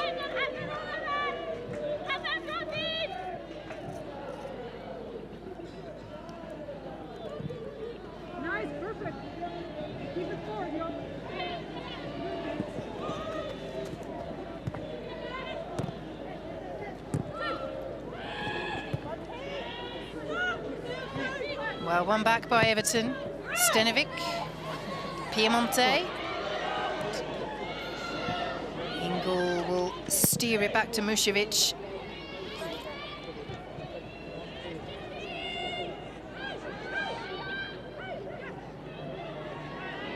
Stenovic.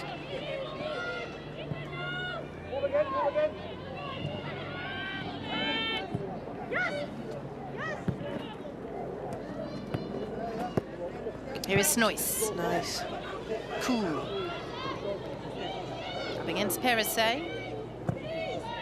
Cool's delivery. Piemonte was in there. Carter wins the header. Benison. Gali. Went for the 1-2 and Benison's found it. Benison straight into the arms of Mušević. That was a chance. That was a chance, and in a very similar area to Jankovic in the first half for Chelsea. Lovely give and go between Gali and Hannah Benison. And again, left-footed. Just can't quite, bit of a tighter angle. Was it the right option to go for goal? Could she have picked out a player in the middle? Here come Everton once more. Van Havermaet up from centre half. Decent delivery as well. And Benison with all the time in the world to retrieve and send Everton on their way again. Here was Payne. Benison.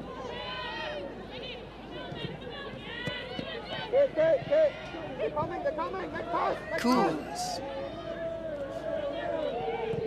It's done well to hold on to it there, and Piemonte will get the shot away.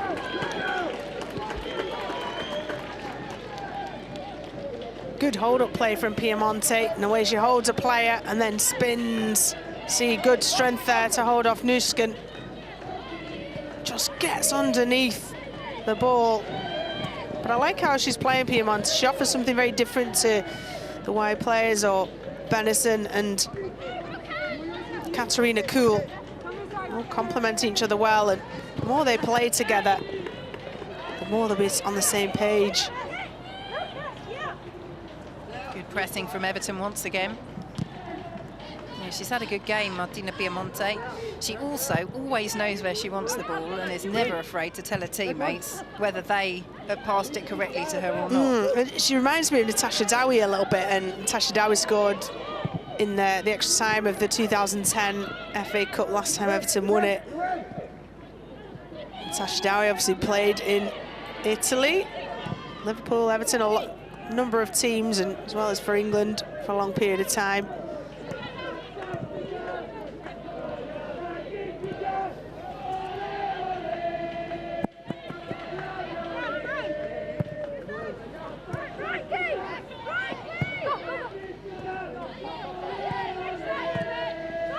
I think Aurora Gali was the first Italian player to score in a WSL, wasn't she? And so to have her Italian teammate alongside, and Space here for Chelsea. Aggie Beaver-Jones trying to pick out Ritin Kaneryd in the centre.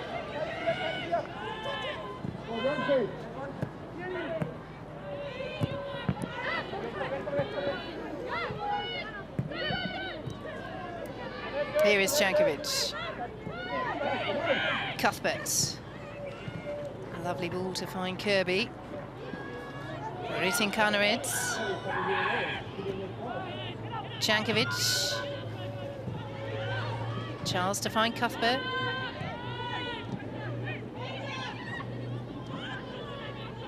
No way through for Chelsea.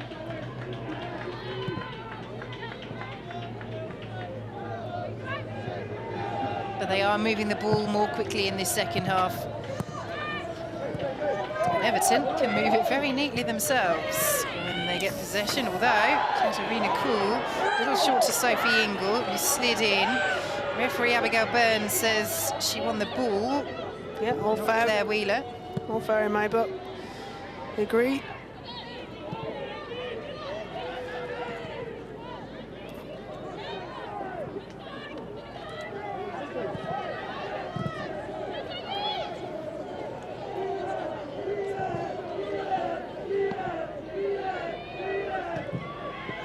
Here come Everton. Kuhl had just checked her run, trying to stay on side, but meant she couldn't reach the ball.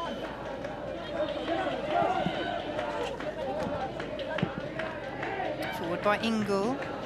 Kirby's off through the centre. Beaver-Jones will close down. Really nice turn. Kuhl brings it away for Everton, and look at the space here for Snoyce. Piemonte's in the middle. Snoyce.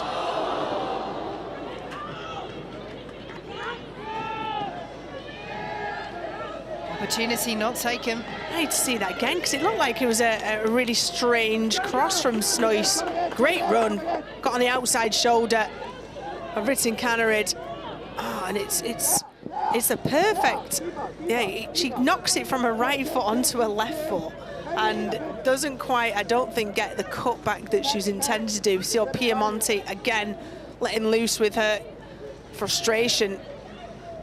Katia Snoyce could have picked out Piemonte on that near post run. Surely would have been 1-0 Everton. On the side here. Look over your shoulder. Here goes Ingle. Open game this second half. Kirby. Lead away by Finnegan. Benison gets the better of Jankovic.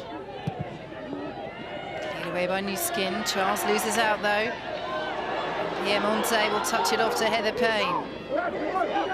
Kuhl racing through the centre. Payne going herself and absolutely cleaned out there by Jess Carter. And that is the most straightforward yellow card you'll see all day. Yeah, no doubt on that at all. And it was the run from Katarina Kuhl who dragged the defender out, which allowed Wheeler then to Heather Payne to drive into that space centrally. Really clever run from Katarina Kuhl. Jess Carter, one of those players who will be feeling the minutes in her legs of international tournaments, domestic minutes. A lot of talk about international breaks or not breaks, depending on if you're involved in them or not. But a chance for Everton.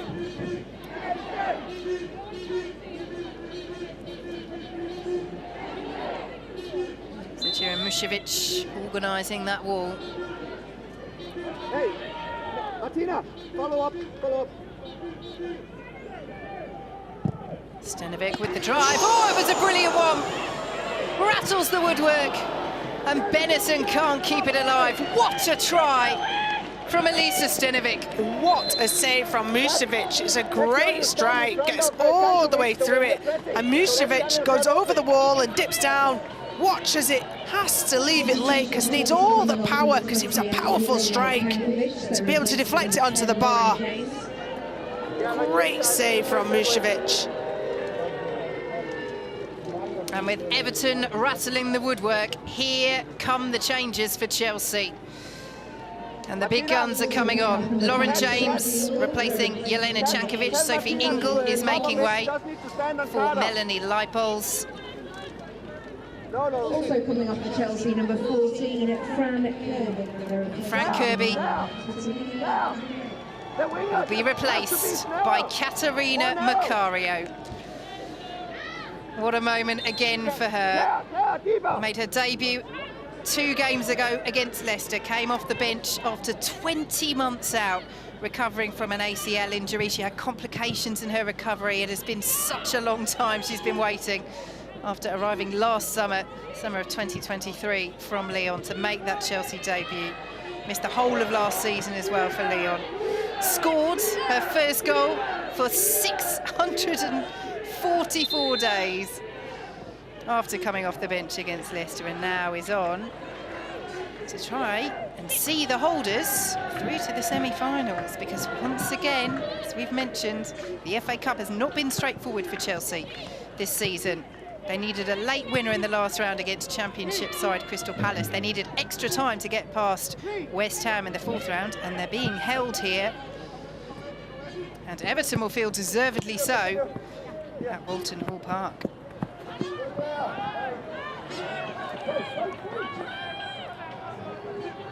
Yeah, there's 3 changes. I mean, shows you the depth. We talked before about that is at Emma Hayes' disposal. All internationals coming off the bench for Chelsea senior internationals. And certainly James and Macario, potential game changers from a goal-scoring context. Good goalkeeping by Courtney Brosnan initially, although the clearance went straight to Katerina Macario. Here she is, the USA international. Can't pick out Aggie Beever-Jones. And Payne will clear off Charles. And try and clear again, but she's lost it. Charles to Cuthbert. Now Perisset.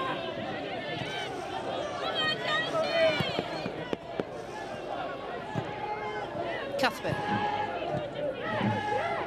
A little loose. Everton try and counter with Piemonte. He's done well eventually to hold on to that. Michaels gets the foot in. Just looking at Meg Finnegan and Justine Van Havermaet. Gaps getting stretched. Whether Finnegan looks starting to flag a little bit. Chelsea finding gaps. Here goes Aggie Beever-Jones. She's done brilliantly. And Katerina Macario puts Chelsea ahead in the FA Cup. Off the bench again for the Blues. Scoring as a substitute again for the Blues. She's waited a long, long time, but her Chelsea career is very much up and running. Everton 0, Chelsea 1. Well, it's got to be only a 2nd or 3rd touch of the game, and it's that space we've just been talking about. A missed tackle from a tired-looking Meg Finnegan, and the easiest of cutbacks for Aggie Beever-Jones to be able to find her teammate. Just pushes back Macario to get herself into that space on the 6-yard line, and all she has to do is just side-foot it goalwards. Impressive forward play, good play from Aggie Beever-Jones, finding the space. An instinctive textbook movement.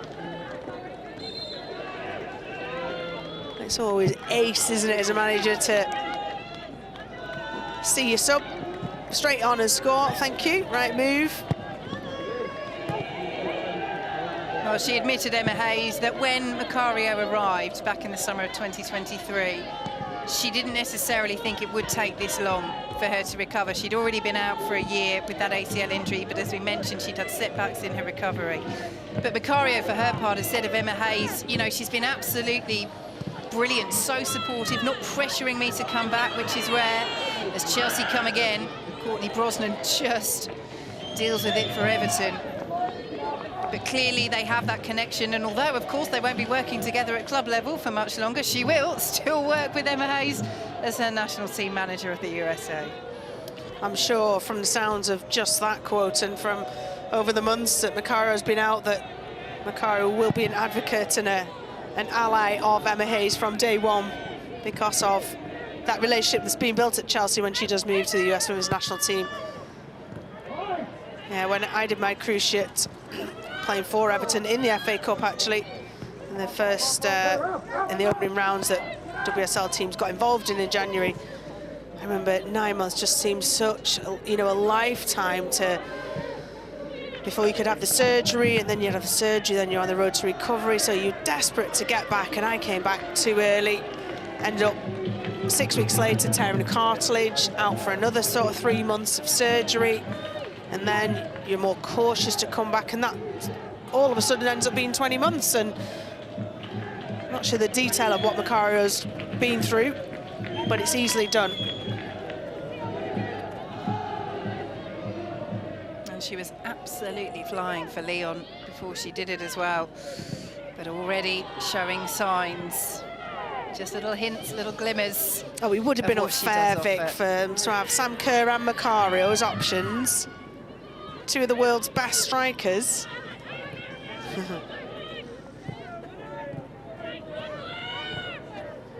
2 goals in 2 games off the bench for Chelsea for Caterina Macario, and this is a big one this afternoon.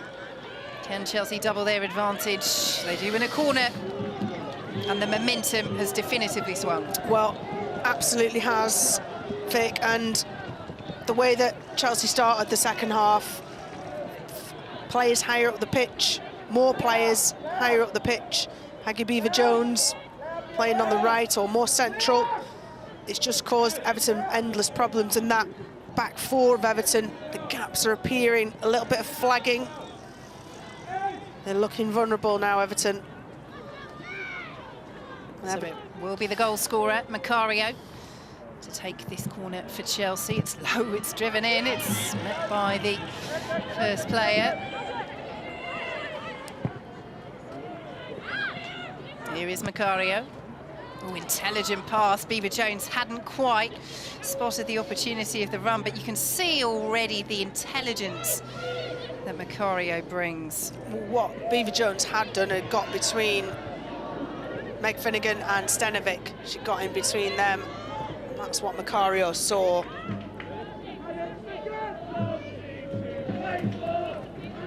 Speaking of Stenovic, I'm sure that free kick that was tipped onto the woodwork by Mušević just a few moments before Chelsea scored that goal and indeed made those substitutions, and Chelsea could be in behind here again, but the flag is up.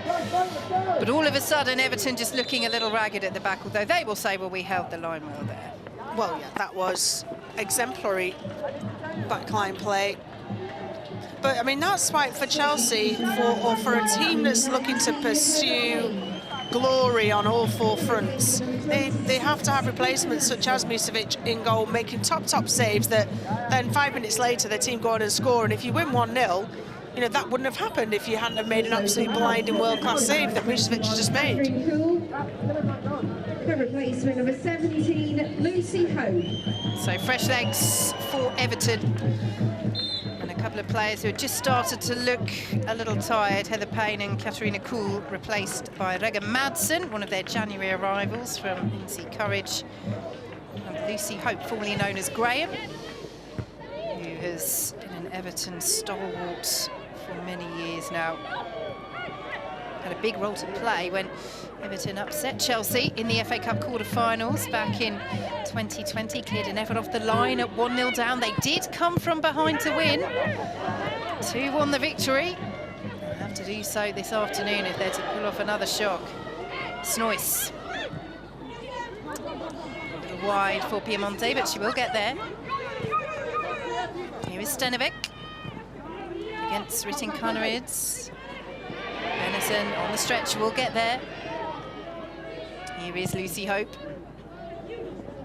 Mušević watches it all the way.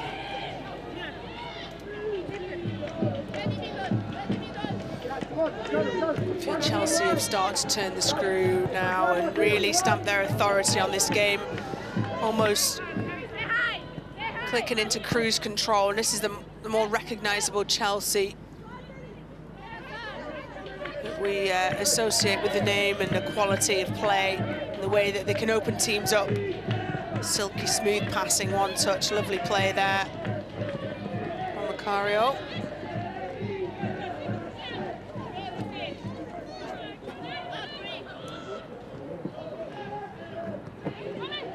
Well, they've certainly not had it all their own way this afternoon, Emma Hayes' side, but they have the breakthrough.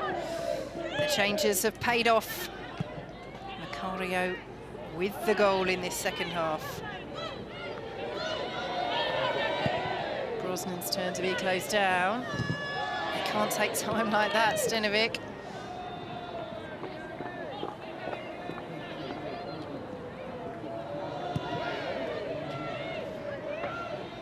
What a chance for Stenovic, that free kick.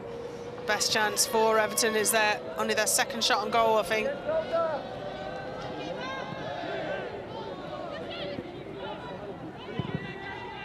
Yes, both sides hitting the woodwork in this game, but the Chelsea chance kissed off the top of the bar. The Stenovic one almost cracked it in too. Well, it was only the save of Mušević that turned it onto the bar.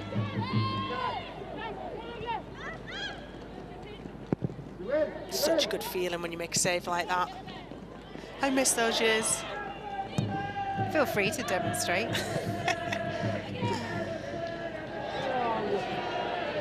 Here comes Aggie Beever-Jones. Wins the corner.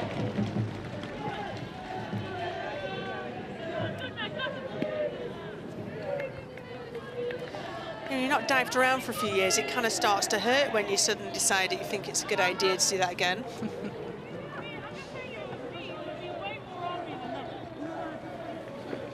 Test of Courtney Brosnan now with that in-swinging wind. No doubt right footer will be on this. Macario it is again.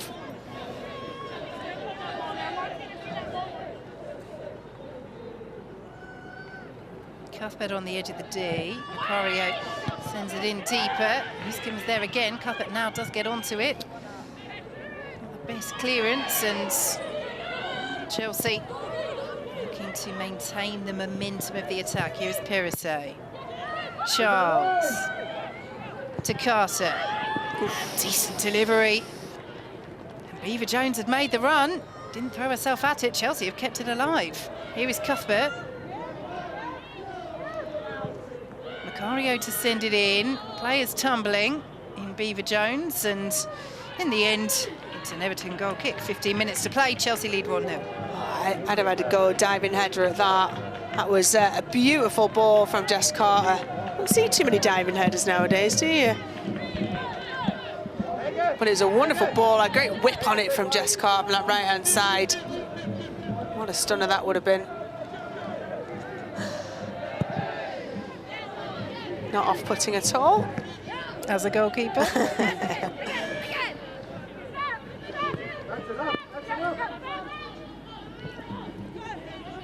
It's great seeing fans, though, isn't it, travelling the length of the country.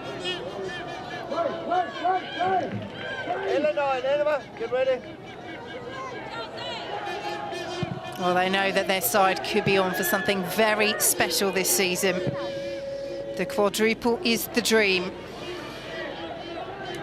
But still, Everton very much in this game. It has been Chelsea's second half. But Everton have hit the bar, courtesy of that save from Mušević. They edged the first half in terms of performance, although Chelsea spurned a glorious chance through Cankovic right on the stroke of half-time. But they've certainly given a good account of themselves, Everton. But now getting the ball off Chelsea in the first instance is just so hard. Well, that's what they've clicked into gear, haven't they, Chelsea, in this second half? And they look assured. Now they've got more of the ball, and Everton's they're not hustling them quite with the same intensity as they were in the first half. Then they look comfortable. And the breaks are falling kindly for them as well. Here is Lauren James. Macario. Charles had made the run. Macario went for the drive instead. Leipold. Lovely ball to find. Ritting Kunnerit. Perisset. Ooh, just looking for James, yeah. Yeah, clever run. Dragged Justin Van Havermaet across the line there, Lauren James. So hard to mark Lauren James, isn't she, when she's been given that kind of that free roll, dropping a little bit deeper, but then springing up as a number 9 position. Causes havoc for the back line and the holding mid. And they are preparing another change, Chelsea. 19-year-old Maika Hamano, the Japan international, is preparing to come on as Everton come forward. Options down the right and turned away by Perese. Piemonte's delivery. Still in. Nuskin down. And eventually, it's goal kick. It's a good break, wasn't it, from Rega Madsen? Lovely turn to get past 2 players. I thought she was going to slot it in for Katja Snoys on this left-hand side. He was pretty central, ended up at the back post. Did neither. Everton are not going to get too many chances. So Erin Cuthbert will be the player to make way for Chelsea. And Maika Hamano is on. Just her 4th appearance of the season. She struggled with a shoulder injury. There goes Erin Cuthbert, who's put in a shift again. Didn't have the influence on the game in the first half she would have wanted, but the entire Chelsea team have stepped it up in the second. Yeah, she's one of those linchpins, isn't she? Her and Sophie Ingle in the first half. There's more of an attacking threat in this second half. Erin Cuthbert.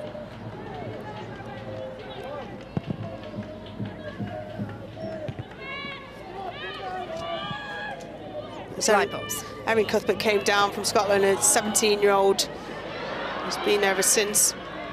Good work by Piemonte. Here come Everton once more. What a chance! Huge opportunity for Katja Snoys. And she hasn't stuck it away. How is this not an Everton equaliser? Well, it's almost a carbon copy of the chance just before. And Katja Snoys gets ahead of a defender. A clear foot on it, but just not a decisive foot on it. Can't steer it goalwards. Oh, what a let-off. Probably as easy as chance than Jankovic in the first half for Chelsea. Katja Snoys in a second to level things up. Can Chelsea punish Everton at the other end? It's good work by Macario. That touch, though, just took it away from her. And Everton sending on more reinforcements, but Katja Snoys, as you say, 2 huge chances at that end of the pitch. One apiece. 2 shocking misses. Well, I'm excited to see Eleanor Dale. Just signed a few weeks ago. A striker, something that Everton have really been missing. Piemonte's put a real shift in, but Eleanor Dale offers a different type of striker. I think she's an England under-23 international and been through the college system at university. She's getting ready to come on. Yep, 22 years old, arrived last month. It is a market that they've dipped into quite regularly over the last year or so, the college system in the US. And she will enter the field knowing that Everton are still in this game. They should be level. They still could be. Well, college system was the only place to be when I went out there at 18 to be able to do university and almost live life as a professional footballer. Here come Everton once more. Madsen's delivery blocked, but she'll get another go, Rega Madsen. She's made a difference since she's come on, Rega Madsen, down that right-hand side. Been clever, direct. She's eating up the ground down that right-hand side. Put some dangerous balls into the box. It's not done and dusted at 1-0 for Chelsea.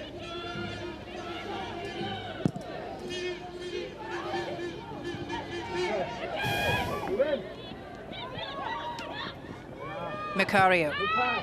Cleared away by Wheeler. And the whistle goes from Abigail Byrne. Nuskin was brave. So were the Everton duo. Nuskin sandwich there. Gets caught between the two. Both going for the ball. Right decision. So here are the changes for Everton. Katja Snoys, who has just missed that huge opportunity to draw them level in this game, is replaced, and Eleanor Dale enters the field, and Hannah Bedison will be replaced by Emma Bissell. She just drifted out of the game a bit in the last 10 or 15 minutes, Bedison. But Bissell, another who has arrived from the college football system in the USA in the summer. Another 22-year-old, former Manchester City and Bristol City player as well. It works well. There's no contract negotiations to, between clubs. Players have been out and trained every day, as well as flown back for international duty. They get a degree, they become independent human beings, which is very much needed nowadays, because you go and play where you get a contract where you can play.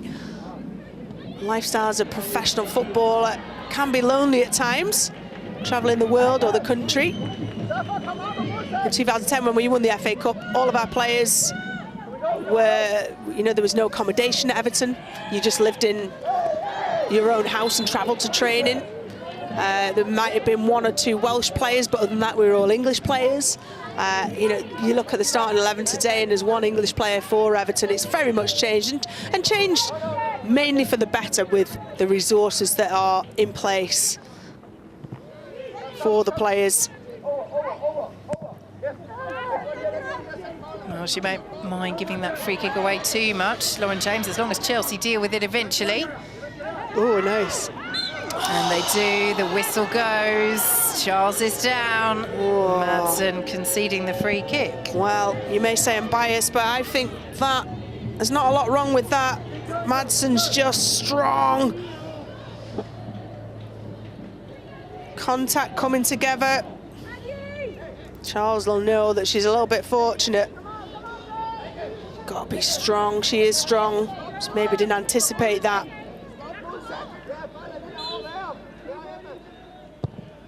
But it's again Madsen who's that tenacity and that energy up top. Amano putting on the pressure. And turn of the whistle to go in favour of Everton, but good pressure from the young Japanese international.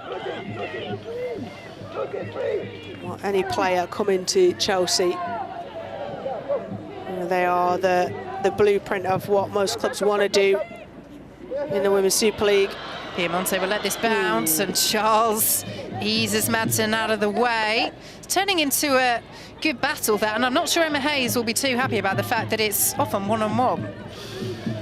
Yeah, Niamh Charles did really well there just to protect the ball, read it well. She's a phenomenal athlete, Niamh Charles, and that was completely in control. Do you know what? If you're going to commit more players forward, sometimes you're going to 1v1, and you've got to back your player, which Emma Hayes will do in Niamh Charles, to go 1-to-1. Lauren James going for the special there, Chelsea's top scorer. Bagged her 13th goal of the season as they beat Manchester City in the Continental Cup semi-finals on Thursday. And they are on the brink of the FA Cup semi-finals as they look to win this trophy for the 4th season running and keep their hopes of the quadruple alive. In Emma Hayes' last season as manager, what can Everton do about that late on? Not much on this occasion, too much on that for Piemonte. A lot of FA Cups to catch up to Arsenal's. I think Arsenal are 14 FA Cup wins. Their dominance through the 90s and the 2000s. It got them to accumulate that, but no one, not even Chelsea, have replicated the 2007 quadruple winning season of Arsenal. And that is what Emma Hayes will want to emulate. It's a different landscape, isn't it, nowadays, though? There's so many domestic leagues around the world and in Europe being fully professional. She thinks it's done and dusted. Or does she? Was that a... Are we nearly there? Of course, she was the assistant manager, wasn't she? Had Arsenal for that quadruple. She knows how to do it when on the coaching staff, but out-and-out manager, they would become only the 2nd British club to achieve it. Long way to go. She says they're not even talking about it in terms of the quadruple. None of us discuss it. I bet she asked Father Christmas for that. Quadruple. Wides from Lauren James. And time ticks away, but Everton is still in this. Oh, I just saw Ricky Madsen go 1v1 against Niamh Charles. We just saw Katia Snoyce, who's been substituted, knock it wide from a couple of yards out. Everton is still creating chances.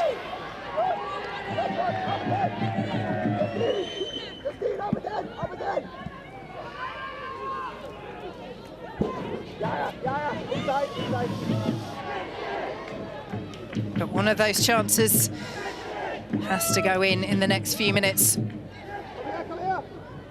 Deep free kick is cleared away by Chelsea. Back in towards Finnegan. No nonsense in the end, up towards halfway. Mušević will take her time. Yeah, it's game management now for Chelsea. Stay up. Stay up. Here. Eleanor. You can hear the instructions from Brian Sorensen. Stay up, he's saying. Yeah, it's now or never, isn't it, for Everton? They have to gamble. If they end up losing 2-0, it's worth the risk because of trying to get a goal, get themselves initially to extra time. He has to go for it. His team have to gamble.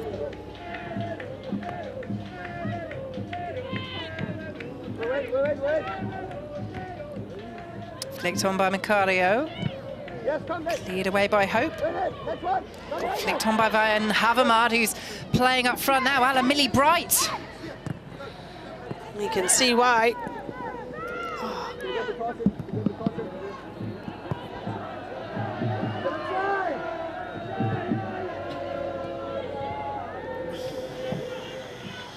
Everton throw. They have the momentum. Can they find the goal?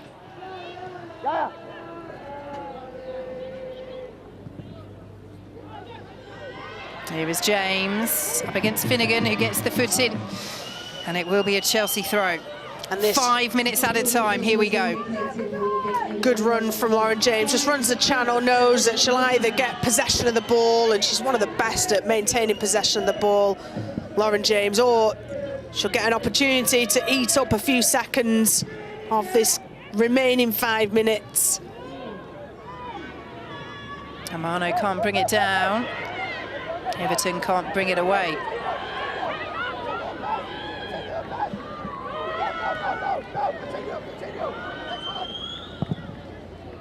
Long from Mušević. Stay up, Justine, stay up. Yeah, we need your second ball inside. Stenovic. Plenty of runners to aim for. Piemonte's there. Van Havermaet almost came through to Madsen, and Chelsea get it away. You could see the intention. It was Madsen that was being targeted. Piemonte's there. So is Carter. Piemonte with the shot in. And Mušević there. Didn't have the power. And it was Van Havermaet that it nearly dropped to after Piemonte swerved there. And Mušević fumbled. Oh, Van Havermaet's just not quite close enough. No power in the swivel and shot from Piemonte.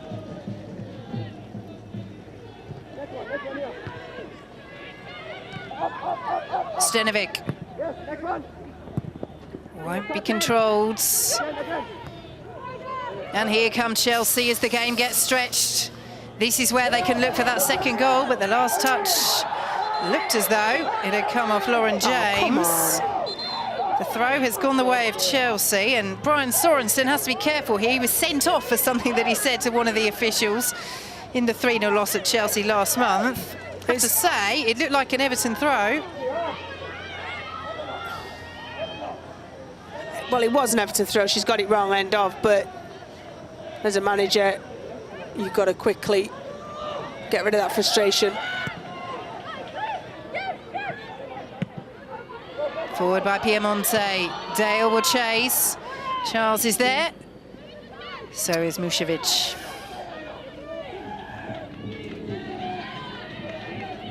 And this is where, you know, Chelsea, them as a domestic team, but as individuals, they've all been in pressure situations where it's needed thought, game management to see games out. This is where Chelsea have the edge. And most recently on Thursday, of course, as they saw it out 1-0 against Manchester City in the closing stages to reach the League Cup final. They're minutes away from the FA Cup semi-finals, thanks to the goal from this woman, Katerina Macario, who now takes it to the corner. And eventually, Everton get the decision. Well, it seems a little bit hit and miss when a referee or an official's going to flag or blow in that scenario. Is it obstruction? And you've got to do something with it, haven't you? Yeah. A couple more touches from Macario.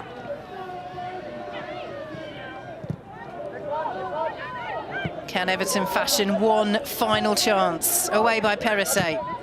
Forward by Wheeler. They've got the runners, Everton, but Jess Carter deals with it. Hamano. Challenged by Wheeler. Mušević taking no chances with that. Well, this could be it. Last minute, possession of the ball. Set everybody up into the box. Got Van Havermaet up there.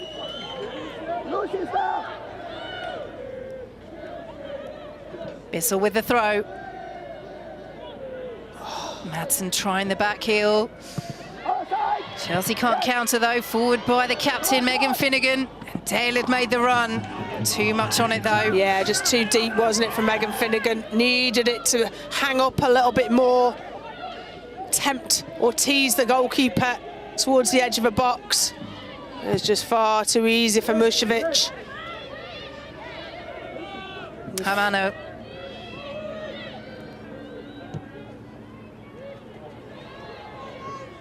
James beaten to it by Stenovic, but keeping on the pressure because all Chelsea have to do is try and keep the ball in this sort of area. Seconds to play. Perisset's clearance. That's it. The quadruple is still on for Chelsea. They have had to work for it at Everton today, but they are through the holders to the FA Cup semi-finals as they look to win this trophy for the 4th season running. Katerina Macario, the difference once again off the bench in the second half. They beat Everton by 1-0. Rachel Brown finished. Well, the statistics back up what an even game it was. 11 shots each. 4 shots on target, 1 more for Everton than Chelsea, 3. But it was the quality of those shots that really counted. And Macario, just a couple of minutes after coming on the pitch, part of a triple substitution from Emma Hayes, had that little bit of quality, linking up with Aggie Beaver-Jones to have that decisive moment. And the quality eked them over the line. Emma Hayes, as you said, Vic, goes on to pursue what has eluded her in her management career. The quadruple is still on. And it is still on because it finishes Everton 0, Chelsea 1 in the Women's FA Cup quarter-final. £8 for concessions and just £2 for under.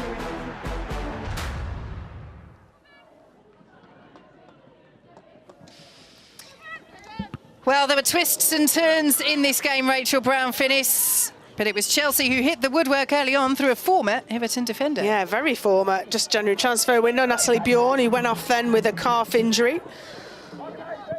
That was one of the best chances for Chelsea. Not many of them. Piemonte first half. It's Katarina Kuhlforth, great feet. Anyway, Sting's taken off of it with a double deflection with Nusken and Jess Carter, with Mušević eventually getting down to her right and steering it round. Set pieces for both teams looked like they could have been decisive in getting a goal. But again, this time, a bit of a scuffed shot from Snois. And pretty simple for Mušević to get feet across and check her post before getting down, knowing it was going wide. Everton huffed and puffed a little bit.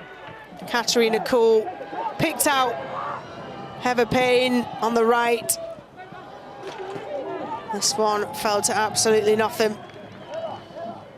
Just touch goes across the body. Poor touch. Needed to go towards goal. Had the space to go towards goal. And then this is second half. Sorry, this is the end of the first half and the best chance. Shankovic should have scored. And this is in the seconds, dying seconds of the first half. You see this angle here just illustrates exactly how good a chance it was. Second half, Frank Kirby and Chelsea looked a different team. Attacking-wise, hustled. Everton were relentless to Everton. Stopped Everton getting easy possession of the ball. Bit of a hit and miss. Erin Cuthbert played higher up in that second half.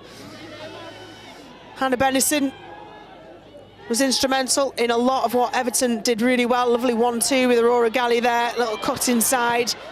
And just similar to Jankovic for Chelsea, didn't get enough purchase on this one. Was it the right decision? Probably not. Could she have picked out a teammate? Square. Katja Snoys was there at the back post. Katarina Cool, what a turn. Just took out Sophie Ingle and Ritin Kaneryd at this point. Laid it down for Katja Snoys down the left-hand side. Miss kicks it and can't pick out either Heather Payne or Piemonte at the near post. Katja Snoys been a little bit frustrating. And this was what a chance. Stanovic rattles a bar. Phenomenal save from Musovic. Being from that distance, Musovic gets the opportunity to work her feet across. Powerful dive, turns it onto the bar. Best chance for Everton so far. Ritin Kaneryd, lovely little ball, and this is the opener. Triple substitution. Aggie Beaver-Jones cuts it back. Macario on her comeback from 20 months out. Lovely bit of play. Aggie Beaver-Jones gets in behind a tired tackle from Megan Finnegan. And Macario, like a predatory centre forward, just finds that space. You see a stutter, back pedal, get the space, and it's the simplest of finishes. Just a couple of minutes after coming on. See the jubilation. It looked like Chelsea were in control, but turned over possession. Piemonte worked tirelessly all game. Rega Madsen, who came on, was tough to handle, and this was the biggest let-off for Chelsea. Katja Snoys put stabbing wide for Everton. Yeah, it should have been 1-1, and Everton will feel, as you look at the stats there, that they really deserve to at least take this game to extra time. Yes, Chelsea stepped it up in the second half, but throughout the 90, Everton's chances were perhaps the clearest and the more numerous in terms of the big chances, but huge credit they can take from that performance. But their FA Cup run comes to an end against the current holders, Chelsea, whose dream of winning this competition for the 4th season running and picking up that quadruple is still very much alive. So we know 3 of our 4 semi-finalists in the Women's FA Cup: Leicester City, Manchester United, Chelsea, all through. And it's currently goalless between Tottenham and Manchester City.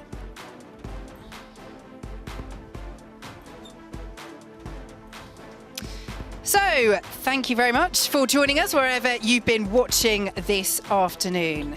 It is just for us to wish you, again, a very happy Mother's Day and a very good rest of your day. Goodbye from us.